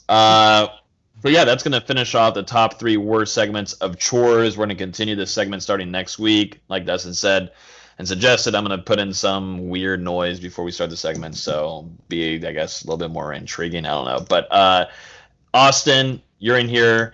Obviously, there's been a big discussion inside the Discord, inside the Basketball Recruiting Nuggets channel regarding Moussa Cisse, the 5-star center, basketball recruit. Is there any updates there regarding, maybe some play there between FSU, LSU, Memphis, and others? Yeah, so he was supposed to commit end of last week after he reclassified. Good Lord. What was that? Nate. I think it might be Nate's headset. Yeah. I'm not even moving. There you go. I don't know. It went into that zapping thing that happened in the Batcave last night. Okay. But you're clear now. You're good. All right, so I'll just restart. Yeah, Moussa Cisse was supposed to commit end of last week after he reclassified. He moved his commitment back to some unannounced date because of what he says is the social situation going on in America. It's a great reason. His voice needs to be heard, but it's not his time right now. But it was also coincidentally right after Dick Vitale said LSU is about to get hit with a notice of allegations. Oklahoma State just got theirs. Louisville got theirs a few weeks ago, if not a month ago. And a lot of analysts said that if he hasn't committed by the end of the weekend or early this week, that they might start changing their predictions. Florida State's long been in that top 2, top 3. Apparently, he's cut his list privately to 3 schools, whatever those 3 schools are. I think it's going to be LSU, FSU, Memphis, with maybe Kentucky. But it seems like an LSU-FSU race. It's kind of what we're hearing from everybody. But it's a very quiet recruitment, which is rare for a guy that's a top 10 player. I've reached out to literally everyone I can that would have information, and everyone's like, it's literally just him and his high school coach. That's all they know right now. Is the Dick Vitale thing credible? With like we haven't heard a lot because LSU said that they've kind of shot it down. Yeah, so their senior athletic director said they hadn't gotten their notice of allegations, and apparently the NCAA has an inquiry out on the football team as well, and I think they want to deliver both at the same time. It's no secret that LSU basketball is getting their notice of allegations sooner rather than later. It's just not sitting on the desk or on the fax machine as we speak. It's certainly something to monitor. And I do think it's making Cisse reconsider. He has great relationships with that staff. that could stem back years. His handlers and that staff have a great relationship. And that's kind of what national analysts are saying as well. You know, that relationship's, even if LSU gets hit with penalties, that relationship's so strong that it may not matter. You ever think about him going to the G League? It's weird because, you know, some of these other big-time prospects that have made the jump to the G League have, when they've announced their final schools, they've included the G League. Yeah. When Chise announced his top 6, he didn't have the G League in there. He said a few times he wants to play in college and have the college experience. Mm-hmm. But to that point, if he does want the college experience, why go to LSU when they're probably going to get hit with the postseason ban? Correct. It's a really weird recruitment. I've never seen recruitment like this, one that's so quiet, and we're standing in June when the signing period began in mid-April. I think he's going to get a G League offer if he doesn't already have one. I know it was rumored he did, but it was never confirmed. He's probably going to get the G League offer, especially if LSU does get hit with penalties. Probably like Cade Cunningham got with Oklahoma State. I don't know if he'll take it. It's really up in the air. I don't think he would, though. So if you guys are in our Discord, we put out a message saying, hey, throw us some questions. And we got quite a few here also, one from Twitter.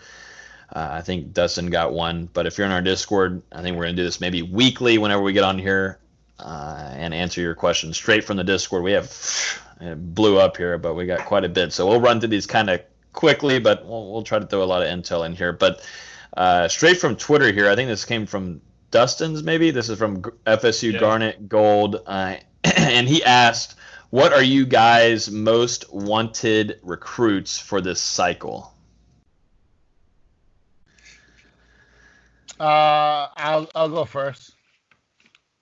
So I got 11 guys who I would want. If FSU could get anyone, of course, number one would be Amarius Mims, tackle. Payson, that may happen. Keon Coleman, I'm a big fan of his game. He's a guy that averages 35 yards a catch, and a guy that averages a touchdown every other catch. So he's a huge, big-time playmaker, a guy who can stretch the field. I look at Lee Hunter, guy who can come in, plug the middle. Terry and Arnold, I think his game is just developing. He's going to be a better college player than he is at high school. Then you look at James Williams down in Miami area, down South Florida. I think he's the best safety since Derwin to come out of Florida. J.C. Latham, need all the help on the offensive line you can get. Dylan Brooks is a pass rusher. Brian Thomas, a wide receiver from Louisiana. If you have not watched his film, go watch his film. He's phenomenal. Really fun to watch. And then Bram Walden, going over to, from Arizona, he's going to Oregon. His film is some of the funnest to watch. He's probably the meanest offensive lineman in the country. His film is just 10 minutes of blow black, pancakes, just annihilating people. And yeah, piggybacking off of Nate a little bit, I would say two guys I want to see in Florida State's class that are realistic options. Terry and Arnold, who he mentioned, and also Amari Harvey, who I think is another really talented safety in this class, a guy that's a hard hitter. I'm a little biased because both these guys played at Florida High in Tallahassee. That's where I went to high school. Amari's still there. Terrian went literally right across the road to JP2. I think it'd be really big for Norvell to land both these guys right out of the 850 to really not even jumpstart, continue the momentum of this 2021 class. It'd be big to keep the local guys home, especially two guys that are as talented as them. And since I'm a more basketball guy, I'll mention a couple of basketball recruits. We've already talked about Chise. Obviously, everybody wants him. If he could land for this cycle, that'd be great. They're kind of already looking for 2021, though, and I think the one guy I'd really love Florida State to land is Michael Foster out of Hillcrest Prep in Arizona. He's a guy that's been mentioned to me for about a year now that is really interested in Florida State, and Florida State's matching that same interest. I seriously wouldn't be surprised if he ends up in Tallahassee. Very natural scorer for a big man. He needs to work on his perimeter game a little bit, but He's a very talented player, and it's another one of those guys that if he came to town, it has to be like, yep, that's a Leonard Hamilton guy. And if he's a top 8 recruit right now, he'd be brilliant under Leonard Hamilton. Great stuff. This is the next question from VA Nole 90 from our Discord. He asks, or she, with the practice schedule finally official by the NCAA, who would you put money on starting at quarterback come the West Virginia game in Atlanta? Let's give our thoughts. What do you guys got? It's hard to go against Blackman. I know a lot of people have seen enough of him. But it's hard to go against that experience in an offseason where they've had no time to get on field, training in, hardly any practice. I think Purdy is going to have a great opportunity to at least definitely get that number 2 spot instead of Rodemaker. But it's hard to bet against Blackman where we sit right now on Tuesday morning. If I had to put money on it, I would put Blackman as a starter, but I don't think that he's going to have a very long leash. One of our questions here is about Norvell's offense. He does not fit what Norvell likes to do in terms of accuracy, quick decisions. I don't think he fits Norvell's offense, but I do agree with what Austin said in terms of the lack of preseason, and using a guy that has 2 years of starting experience will be the guy going into the first game. Yeah, I mean, I pretty much agree with you guys. I think Blackman is going to open the season as a starter if he holds a job throughout 2020. That's just something we'll have to see based on his play. But I do think, you said he's not really a great fit for Norvell's system. I think one reason he didn't look that good last year was he just really wasn't confident in what Taggart wanted to do on that offense. He wasn't confident in that offensive line. I mean, you could see it on a lot of plays. He would rush passes because, he knew he was going to get hit no matter what. Yeah. So he just had to get the ball out and hope for the best. And I think in this system where Norvell will kind of be able to tailor the offensive line, even though they're not as good as you want them to be, he'll be able to put Blackman in better positions where he's not getting hit as much, his confidence isn't as down as much, things like that. And they'll be able to call the plays that fit his play style. Mm-hmm. I don't disagree. Mm-hmm. Yeah, if I was putting any money on it, like the rest of the guys, James Blackman should be the starter in West Virginia. Most experience. This is something that we've never seen before, but no spring ball happening. We were thinking that Tate Rodemaker would get a little bit of playing time definitely in the spring game and try to work some reps with some guys and wide receivers, but that really hasn't been the case. It's a lot different feeling when you got guys with pads coming on you rather than running in the IPF and doing 7-on-7s and blah, blah, blah at 10 o'clock at night. So James Blackman, I think he's your expected starter for West Virginia. That was pretty much the question there. Could there be a chance where Purdy starts in a game, or I think it's Purdy over to Tate Rodemaker?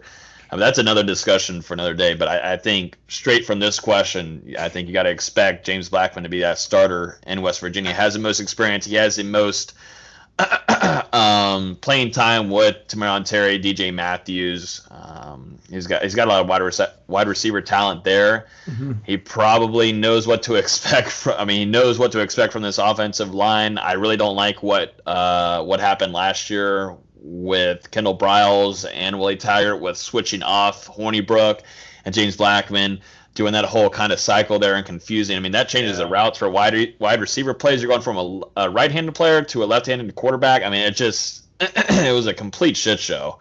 It's embarrassing across the country of what happened. That's not how Florida State should be ran offensively, but it showed on national television. It was a terrible idea, and it showed how James Blackman lost a lot of his confidence and whatnot. But yeah, James Blackman, starter, West Virginia. I have 250 push-ups on it. On Mark Rogers' show, I said James Blackman's going to be the starter. So if he doesn't start, I have 250 push-ups I got to do on live on YouTube, and that's going to be really embarrassing because I don't know if I can do all those right now.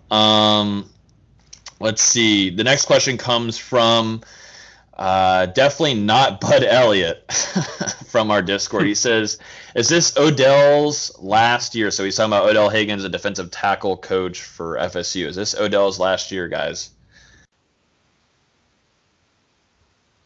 I think it is. coming off the knee surgery, coming off a couple stints as an interim guy. He's been at Florida State since forever.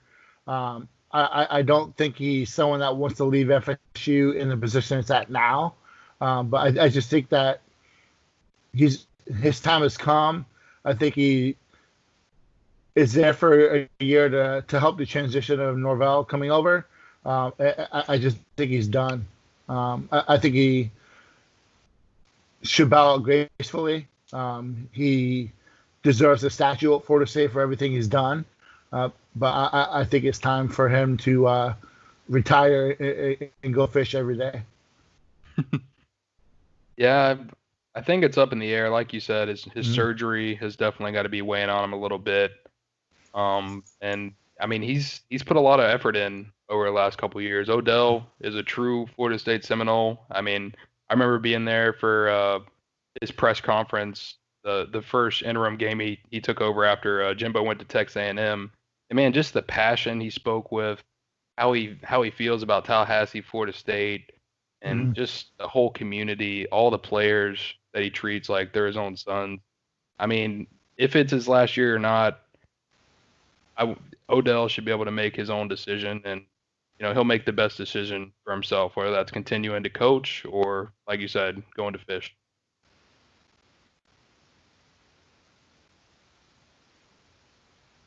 On to the next question from Discord. This is coming from Ramrod77. Asks, can you cover how Norvell schemes around his players? An example, different style quarterbacks, or maybe a struggling bad offensive line. Maybe use some examples from Memphis or Arizona State. So I'll go.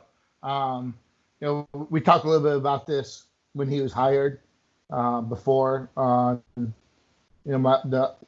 Unconquered talking about what he's known for, and that is a guy who is a creative play caller, and a lot of people think is one of the smartest offensive coaches out there right now. So you look at what he has been able to do. You go back to Arizona State, his first 2 years there, his offense was pass heavy at 57.1% passing offense. And that's because he had some experience at quarterback and some playmakers out wide.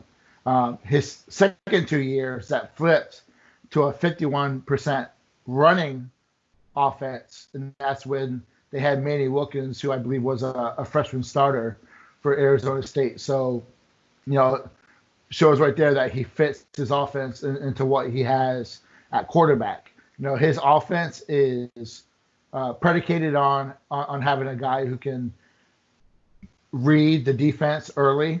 He needs a quarterback that is accurate and can get rid of the ball very quickly, which is why I think James Blackman would struggle in his offense. And you look at adjustments that he's made when Memphis played UCF in 2018 for the conference title game. He ran Wildcat 24 times. And that 24 times, he had 210 yards and 2 touchdowns. A lot of chunk plays were in that game.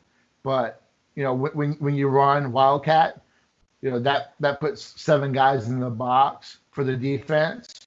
And they ran a lot of outside zone, and they had a ton of big holes. So, their UCF didn't really adjust very well. They stayed in their base defense, and Norvell kept taking what he saw. So again, here's a guy who looks at what the defense is gonna play, and he dictates his offense based on what the defense is gonna do. So, quarterback issues, ran Wildcat 24 plays. Yeah, they lost the game, but I think they scored like 52 points. He's not afraid to call what he sees, which is very, very intriguing. His offense, tight ends 30% of the time, which we talked about earlier. I think getting Wilson from UCLA is very big for this offense because while he is not a necessarily a pass catcher. He's really good at blocking, and that's what Norvell likes to do with his tight ends, whether they are lining up as an H-back or they're inline tight end. He pulls tight ends in the run game. He does a lot of stuff with his tight ends to kind of help manufacture some blocking up front. His offense is a run-based heavy spread. If you watch what he does, I watch a lot of Memphis tape. Really, it comes down to three things. Either he's going to run the ball straightforward, he's going to do an RPO, or he's going to be a play-action pass. But what he does a great job of the smoke and mirror, so to speak, of different formations. He uses the tight end to really spread that offense out, and so the defense has a lot more surface to cover. He likes to put 7 in the box, and that puts 4 guys covering 3. So you miss a tackle on Tamari and Terry, he's probably going for 6. He does a really good job of scheming his playmakers open it in space. So that's not a number advantage. So 3 guys versus 4 in the defense. So that doesn't mean that defense has upper hand there. That means that in a 52-yard wide field, the guy misses a tackle, you can forget about it. When a defense starts to kind of worry about that extra guy up front, creating gaps from the tight end, that's when he likes to go above you. It becomes a 2-man game. When you say 2-man game, that's with a 1-read, quick decision offense. And that's where, if you watch Chubb and Purdy, does very well. If you watch Luke Altmaier, does that really, really, really well with his offense right now in high school. You need a QB that can, like I said, read pre-snap, and a guy who's accurate. But he's had offenses that are running back heavy, so he's going to run 21 personnel a lot. And he's had an offense that are really good out wide with a good quarterback and good receivers. So he runs 11 personnel. He is not afraid to switch it up on these defenses. So, his running game, he runs inside, outside zone. He runs wide zone, split zone. Does even power. He does counter. So, where some offenses are straight inside run, he does it all. So you're looking at 5-6 different kinds of ways to run the ball for him to attack a defense. At Arizona State, over the 4 years he was there, they averaged 40 points per game and almost 500 yards of offense. Guy gets it done. I do like how, if you watch tight ends, again, I said it before and I'll say it again, they're very crucial to the run game. He'll pull guards, he pulls tackles, he pulls tight ends. It's all about different formations. And he likes the pistol, he likes the shotgun split. He's not afraid to try different things, but he likes to outflank the defense, and he likes to pretty much beat the shit out of defenses. One more thing, his quarterback makes those easy throws. He does make it a 1-read offense for the quarterback, so he does take away the really Jimbo Fisher offense where you have to process so much. He makes it very easy for his quarterbacks. Some great insight there from Nate. Like I said, you guys should definitely hit up the Discord, and whenever we're asking questions, definitely throw them in here for next week's episode. Next question here is from True_Nole22, asks, what's your starting 5 at O-line if the season started today? So any takers on that one, as in the offensive line is probably going to be shifted around just a little bit, but what are your guys' takes on who might be the starting offensive line if they were named today with the incoming freshman already here? I'll just start off. I'll just say from left to right. Jesus.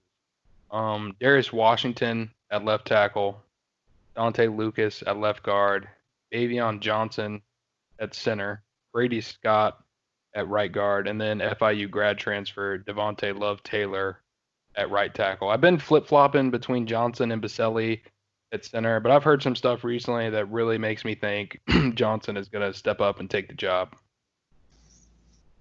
I kind of feel you there. I agree that would be the 5, but I would flip Scott and Love Taylor. I put Scott at tackle. I would put Love Taylor inside at guard. Interesting. For the next question here, we've got. This is a good one. This is from VA Nole 90. With a deep backfield and a new scheme, who would you expect to be given the most touches, rushing and receiving, and the new offense under Mike Norvell and Dillingham? I think it's Kalen LeBourne's job to lose. There's always been the thought process of if he's not the starter, he's going to leave. So I don't think he's going to have that opportunity going into a truncated camp. Not having spring, I think, is beneficial for Florida State, but I think he's a guy who's built for Norvell's offense. He's very comfortable lining up out wide in the slot. He's comfortable coming out of the backfield catching the ball. He's a good runner. I think that the injury set him back. I think some of the off-field stuff with him has set him back in terms of maximizing his potential. He sat behind Cam, and for good reason. He's not the runner that Cam is, even though they're both 5 stars coming in. I just think they're also different kind of running backs. I think that if he can keep his shit straight, I think he can do very well in this offense. I think he would be a primary guy. Where in guys like Webb and you throw in a Corey Wren on a jet sweep or something like that. But I think LeBourne could be your primary guy. Yeah, I think it's got to be Kalon LeBourne and Jashawn Corbin at the top of that rotation. Both of those guys coming off some injuries last year. Corbin had the hamstring. LeBourne, I think it's 3 surgeries on the same knee now. Yeah. So really, it's going to be up to them to stay durable.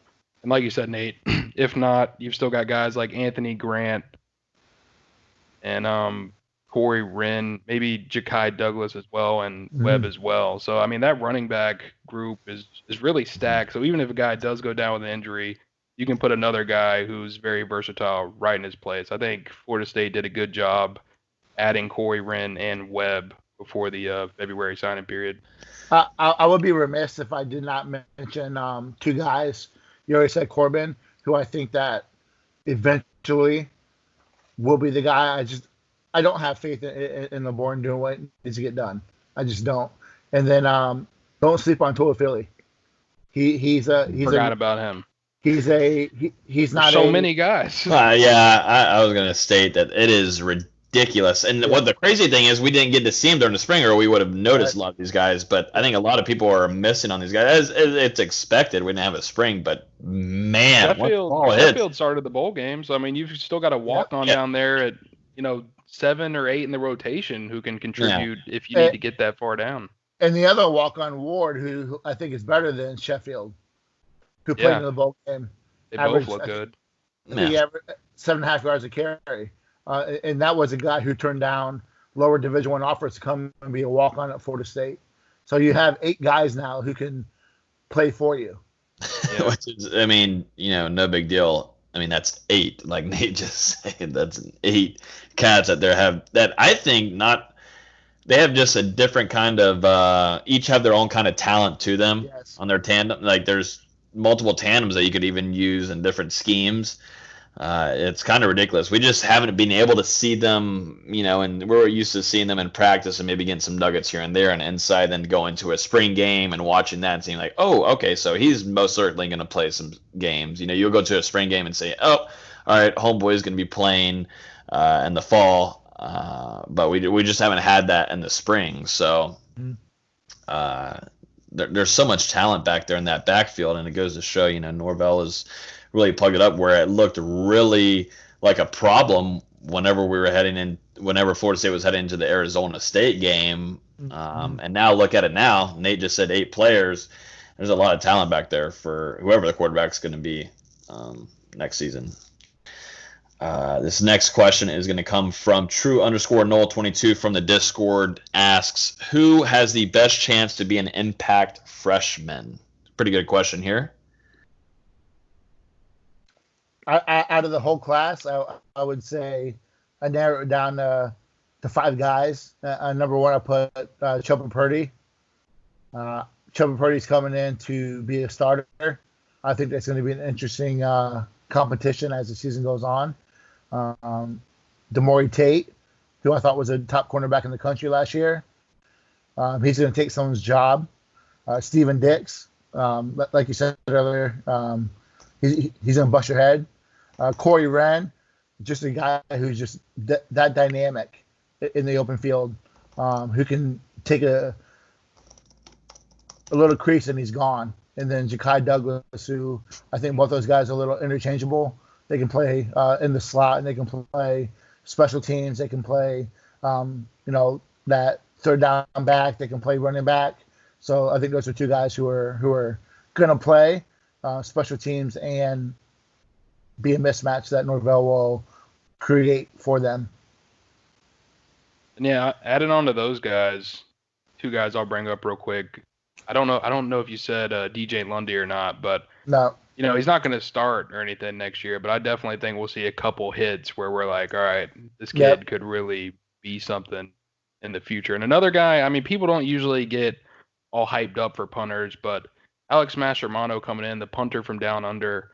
I've seen some of the videos from him, and man, that kid has a rocket as a leg. And Florida State's really struggled a bit in the punting game over the last couple of seasons. Haven't really been able to stretch field position as much as they'd like to. And I think that could change with this kid. Yeah, it's a different sound coming off his foot. Mm-hmm.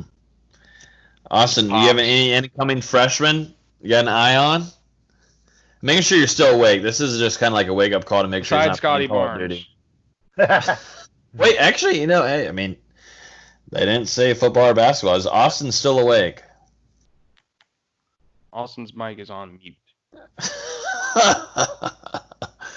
Austin's waiting for basketball questions. So, like I said, he needs to get in the back cave, and once he starts getting some basketball questions, then they'll be there. Although he might be disconnected, I don't know. For me, I don't know if you guys noted on it. I'm reading Twitter over here, but Demore Tate. So we were seeing a lot of some uprise of him in camps a little bit near the end of his recruitment. And the thing is though, Florida State's defensive backfield is pretty loaded. They always bring in talent and whatnot.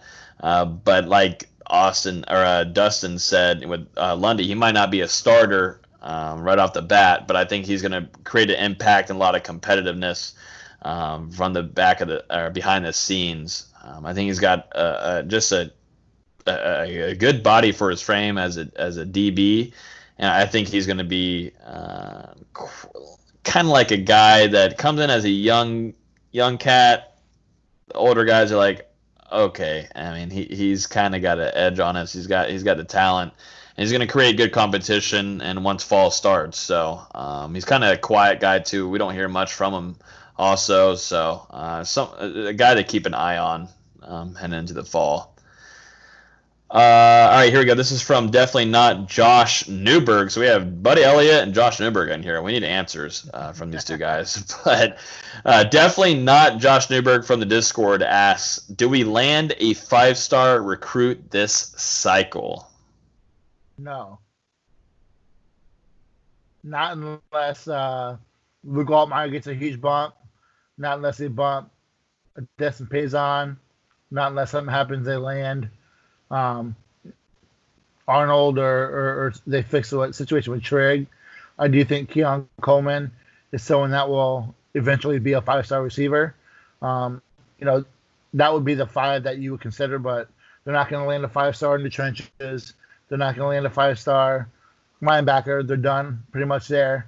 Minus, we've talked about that ad nauseum in Discord. So, but I don't see it. And that's not to say that the class would be a bust without a 5-star, because one thing that Norvell and the does well is they evaluate damn well. So a guy who's a 4-star, maybe a 5-star in their system. So perfect. You think Brandon Jennings could potentially get boosted up to a 5-star? Nah. I think there's some questions on his speed on the next level. And I think that there's some questions on if he's a tweener in terms of being a linebacker or DN. So, I don't think he'll be a guy who buffs up. I'll pump up my on Concrete Talk side again, and we have him close to a 5-star. We like him in terms of what he brings to the table, but you do have to question the speed a little bit. A 5-star linebacker's got to be able to flash more than he does. The last question on the Discord is from True_Nole22 asks, with Manny Rogers going the JUCO route, does that open up one more spot in this recruiting class? Absolutely.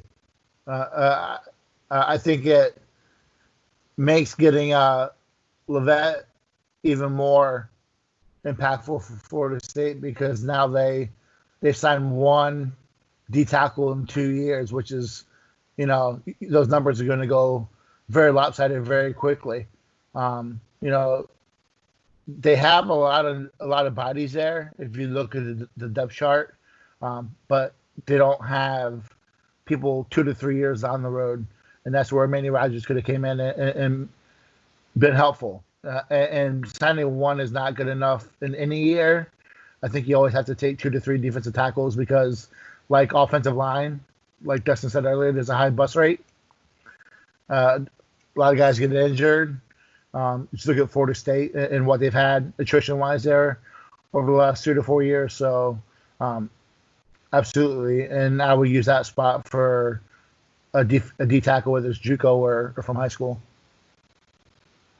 Yeah, I mean, there's a couple interesting targets on the board. Maybe Chambray Jackson moves inside at the next level. There's Marquise Robinson, who some have said is a Florida State lean. And then there's also Tyrion Ingram Dawkins out of South Carolina, another 4-star defensive tackle. So there's some talent on the board. I think Norvell and Odell will be able to sell the message that Florida State used to be able to sell and get some elite defensive linemen coming back into Tallahassee. One guy I really like at D tackle, I know some are looking at him as an offensive lineman, is Cameron Ball from Georgia. He is, go watch this film. He's a guy who gets after it. I think he's better as a D tackle. I think that's someone I would like FSU to be able to get in and land him in their class, because he's a monster. Well, go watch this film if you haven't, Dustin. 6'5", 290 pounds. Yep. Well, we're nearing the 2 hour mark. We're trying to make sure Austin's still awake. Are you awake, Austin? Yeah, can y'all hear me now? Yeah, you're back in. We couldn't hear you a little bit ago, but you're back in. That's good. I don't know what happened. I wasn't even on mute. Skype just messed up or something. Don't worry, we were talking about recruiting, so you didn't miss out on much. Yeah, no. Didn't miss out on too much. But since you're back, we're rolling into the last segment of the podcast. We've run through everything. This is probably going to be one of our longest podcasts in a little while, but we're running into our bad dad jokes. Like Dustin and Austin always advise, we probably suggest you, if you want to move on and kind of end the podcast now, we suggest it too, but we're kind of probably going to head into a PG-13 / rated R section. So yeah, this is going to be our dirty dad jokes section to end out the podcast, kind of get away from sports and everything that we talked about for the last hour and a half to 2 hours. And Austin usually comes in clutch. This is where his talent comes through. The tender game, he's got to have good jokes. This is where Austin really shows his true talent, not through 3-pointers during March Madness, during warm-ups. Dirty dad jokes is where he comes through. It's not always dirty ones, but I have I have a couple here and there. What happened to the trivia? Well, here's the deal, Dustin. We're nearing probably, if that were to run into a 2.5 hour podcast, almost 3 hours. How long do you think this trivia is gonna last? I'll win quick. Come on. Well, if you run it through, let's run through the dad jokes and then we'll do trivia. I want to take the lead. It's 6-6. Oh, that is true. That is true. All right, so give us some bad dad jokes, Austin, and then Dustin will roll through. I mean, with all the riots, all the looters, there's been a lot going on. It's been rumored that a man has been stealing wheels off of police cars, and the police have been working tirelessly to catch him. Tirelessly.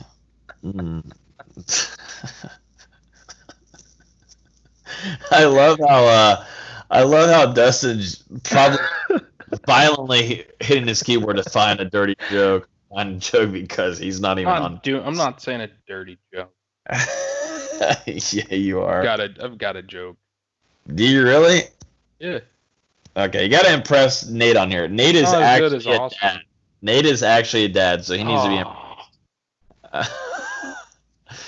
So yeah, this is our daddy joke segment at the end of every joke. Well, go ahead, give it to us. What did the fish say when he walked into a wall? Damn. What? All right. Okay. Okay. Oh Jesus, we might need to dismiss this segment. Have any of these made you laugh? No. They're not supposed to make you laugh. Okay, I've got one. Why isn't there a pregnant Barbie doll? Ken came in another box. Hmm. I got one. Whoa! Nate's gonna unload. Here we go. Nate told us earlier in the what? What? No, Nate told us in the producer meeting that he wasn't gonna partake in this, but I guess he's got some jokes to throw in there. What does a sign on a out of business brothel say? Okay, I'm sorry. Repeat that. What does a sign on an out of business brothel say? Don't know. God. Beat it, we're closed. That was bad. Get it? It's not too bad. Not too bad.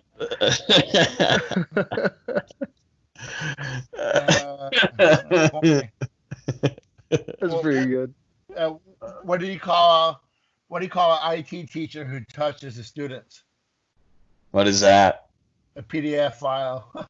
Get it? PDF? Oh, no. my God. Oh, that's cool.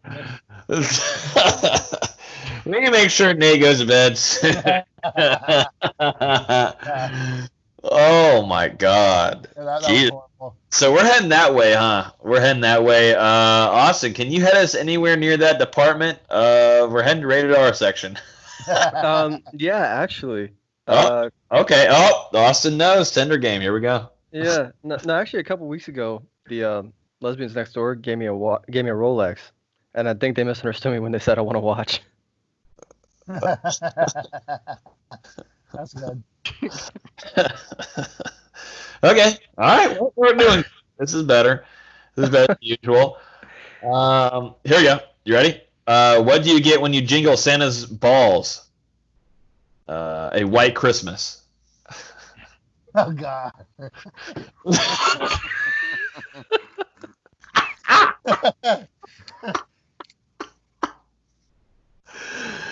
Oh, see now, Nate, this is what we do on the podcast here. We kind of get everybody like, oh, this is a pretty good podcast. I'm going to keep listening to it. And then we end it off with this. And they're like, okay, never listen to this again. Yeah. It's a great business tactic. It works out very well. But we got too deep into the questions and everything. We need to have a little bit more fun here. Dustin, you've been really quiet. Usually Dustin comes through, but it's been very quiet lately. Huh? I don't have any dirty ones, man. I was playing nice tonight. Were you really? Yeah, All right, tell us this one is shitty. go ahead and give it to us since you're embarrassing yourself. All right.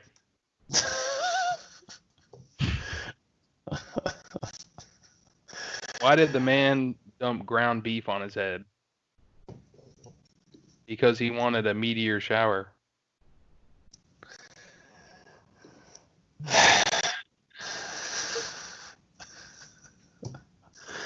I don't know.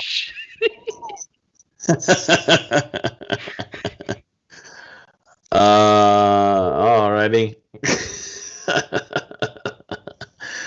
Oh man. Wow. I got one more dad joke. All right. I actually told this to my oldest the other day, and she looked at me like I was dumb. Okay. You want to hear a joke about construction? Mm-hmm. I'm still working on it.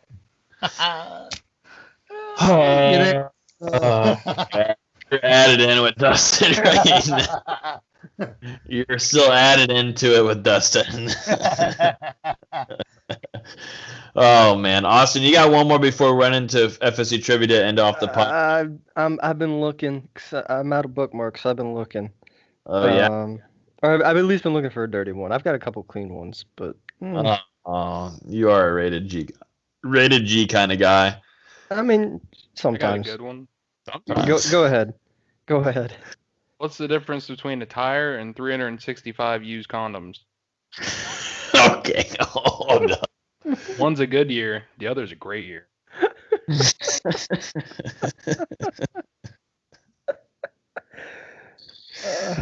I knew Dustin would come to that. That's the hardest work he's done on his keyboard since Followed the Follows a couple hours ago today.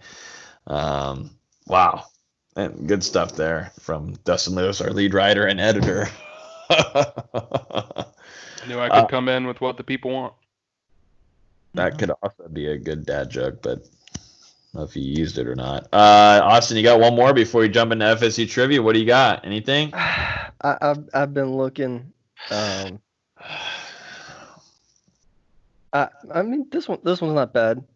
Someone asked us on Twitter, why did the chicken cross the road? So, in a similar frame of mind, why did the sperm cross the road? Why did the sperm cross the road, Austin? That put on the wrong socks. Oh.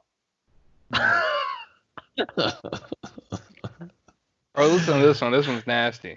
How does a woman scare a gynecologist by becoming a ventriloquist?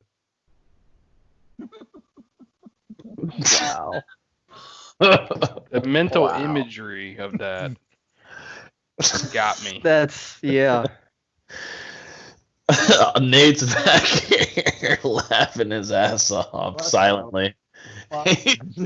No, Nate's been laughing. Don't let him get away with it.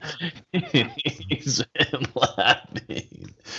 Oh, man. All right, so that's it. We're going to cut this off. We're letting too many good jokes come out of the bag because we're on 2 hours and 15 minutes. Let's run into FSU trivia. Right now, it's Austin versus Dustin 6-6. Nate is going to be able to come through and get his take on it too. But I'm actually going to go back and throw back previous questions from a podcast that these two have answered. They should know what the answers.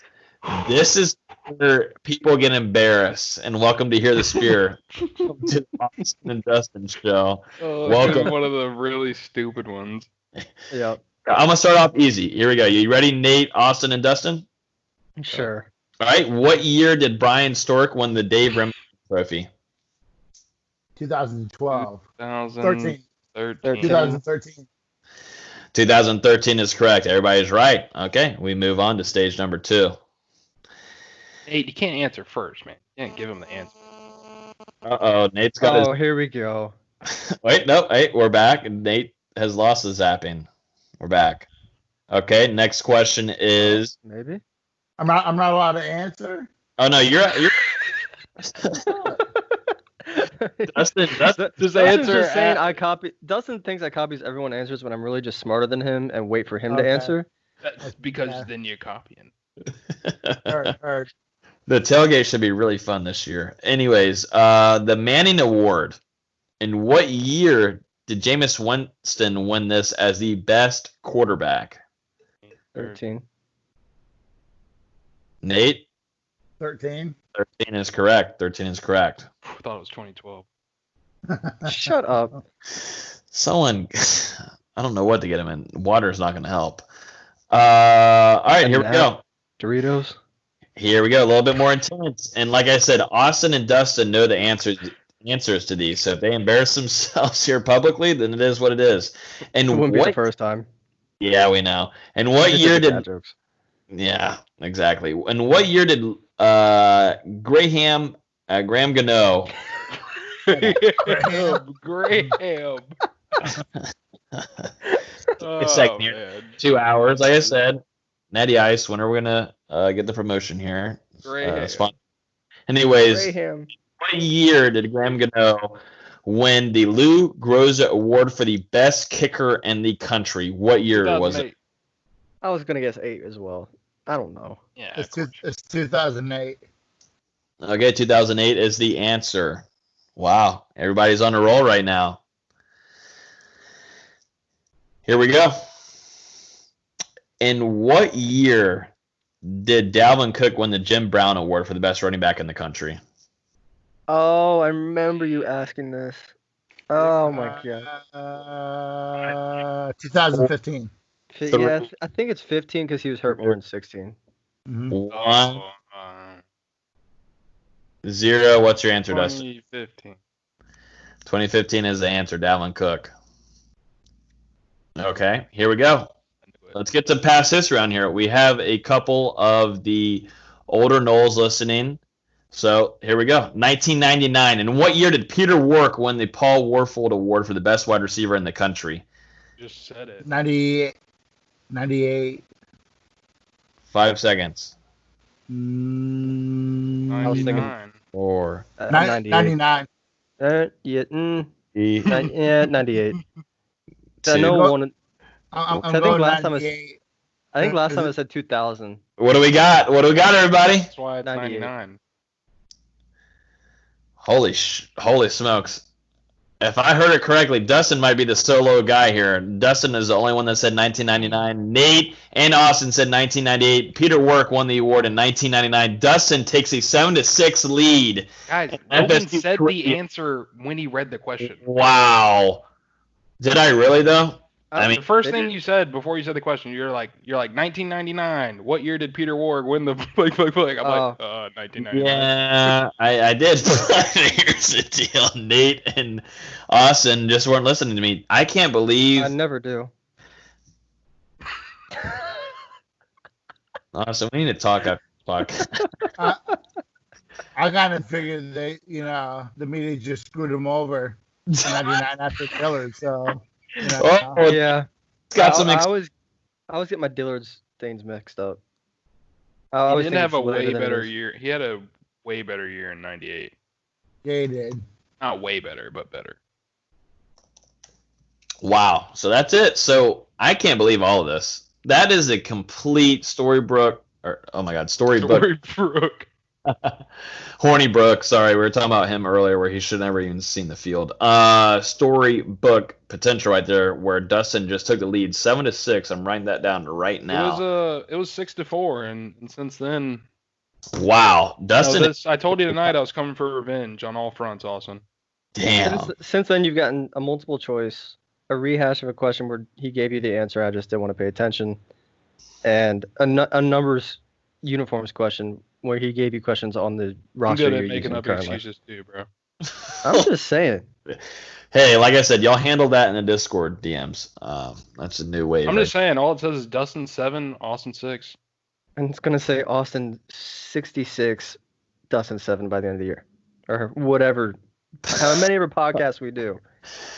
It's 1:33 a.m. Yeah, he's definitely gonna have to turn his webcam on next time. But yeah, I think that's going to do it for the end of this episode. I think this has been possibly our longest episode. I can't wait to be up till probably 2 a.m. editing this. But we appreciate. What do you mean, bro? It's Wednesday at noon. Or wait, Tuesday at noon. Hey, our days are mixed up. We're here in the middle of the night. God knows what day it is. What day did I say it was? It was supposed to be Tuesday, Yeah, but I guess it's Monday night. Yeah, no, it's It's fucking late is what it is. exactly. Yeah, and I want to go to bed because I got to go to work. Assholes. Yeah, all right. Dawson, I'll see you in the DMs. But yeah, for the rest of this episode, thank you a lot for listening. You can listen to this podcast on iTunes, SoundCloud, Spotify, Google Play. Make sure you hit that subscribe button so you'll be notified every time we release a new episode. We really appreciate Nate Greer coming on here. He's our lead recruiting insider. He's doing a great job for us and also killing it on the Discord. We really suggest you guys to go join that. If you want inside information, it's free right now. Go check it out. And we hope to have Nate on here quite a bit more to cover recruiting because that's pretty much during the offseason, that's all everybody talks about and cares about. So we definitely appreciate Nate coming out here. Yep. And Austin and Dustin, we'll just see you next week. But anyways, as always, see you guys in a few, and hope you guys enjoyed. Make sure you rate it 5 stars. I'm gonna screw up. It's 2 a.m. It's 2 a.m. Make sure you rate the podcast 5 stars on iTunes. It really helps a lot. And leave a review. And we will see you guys next week on Hear the Spear. See you guys. Bye. Go Noles.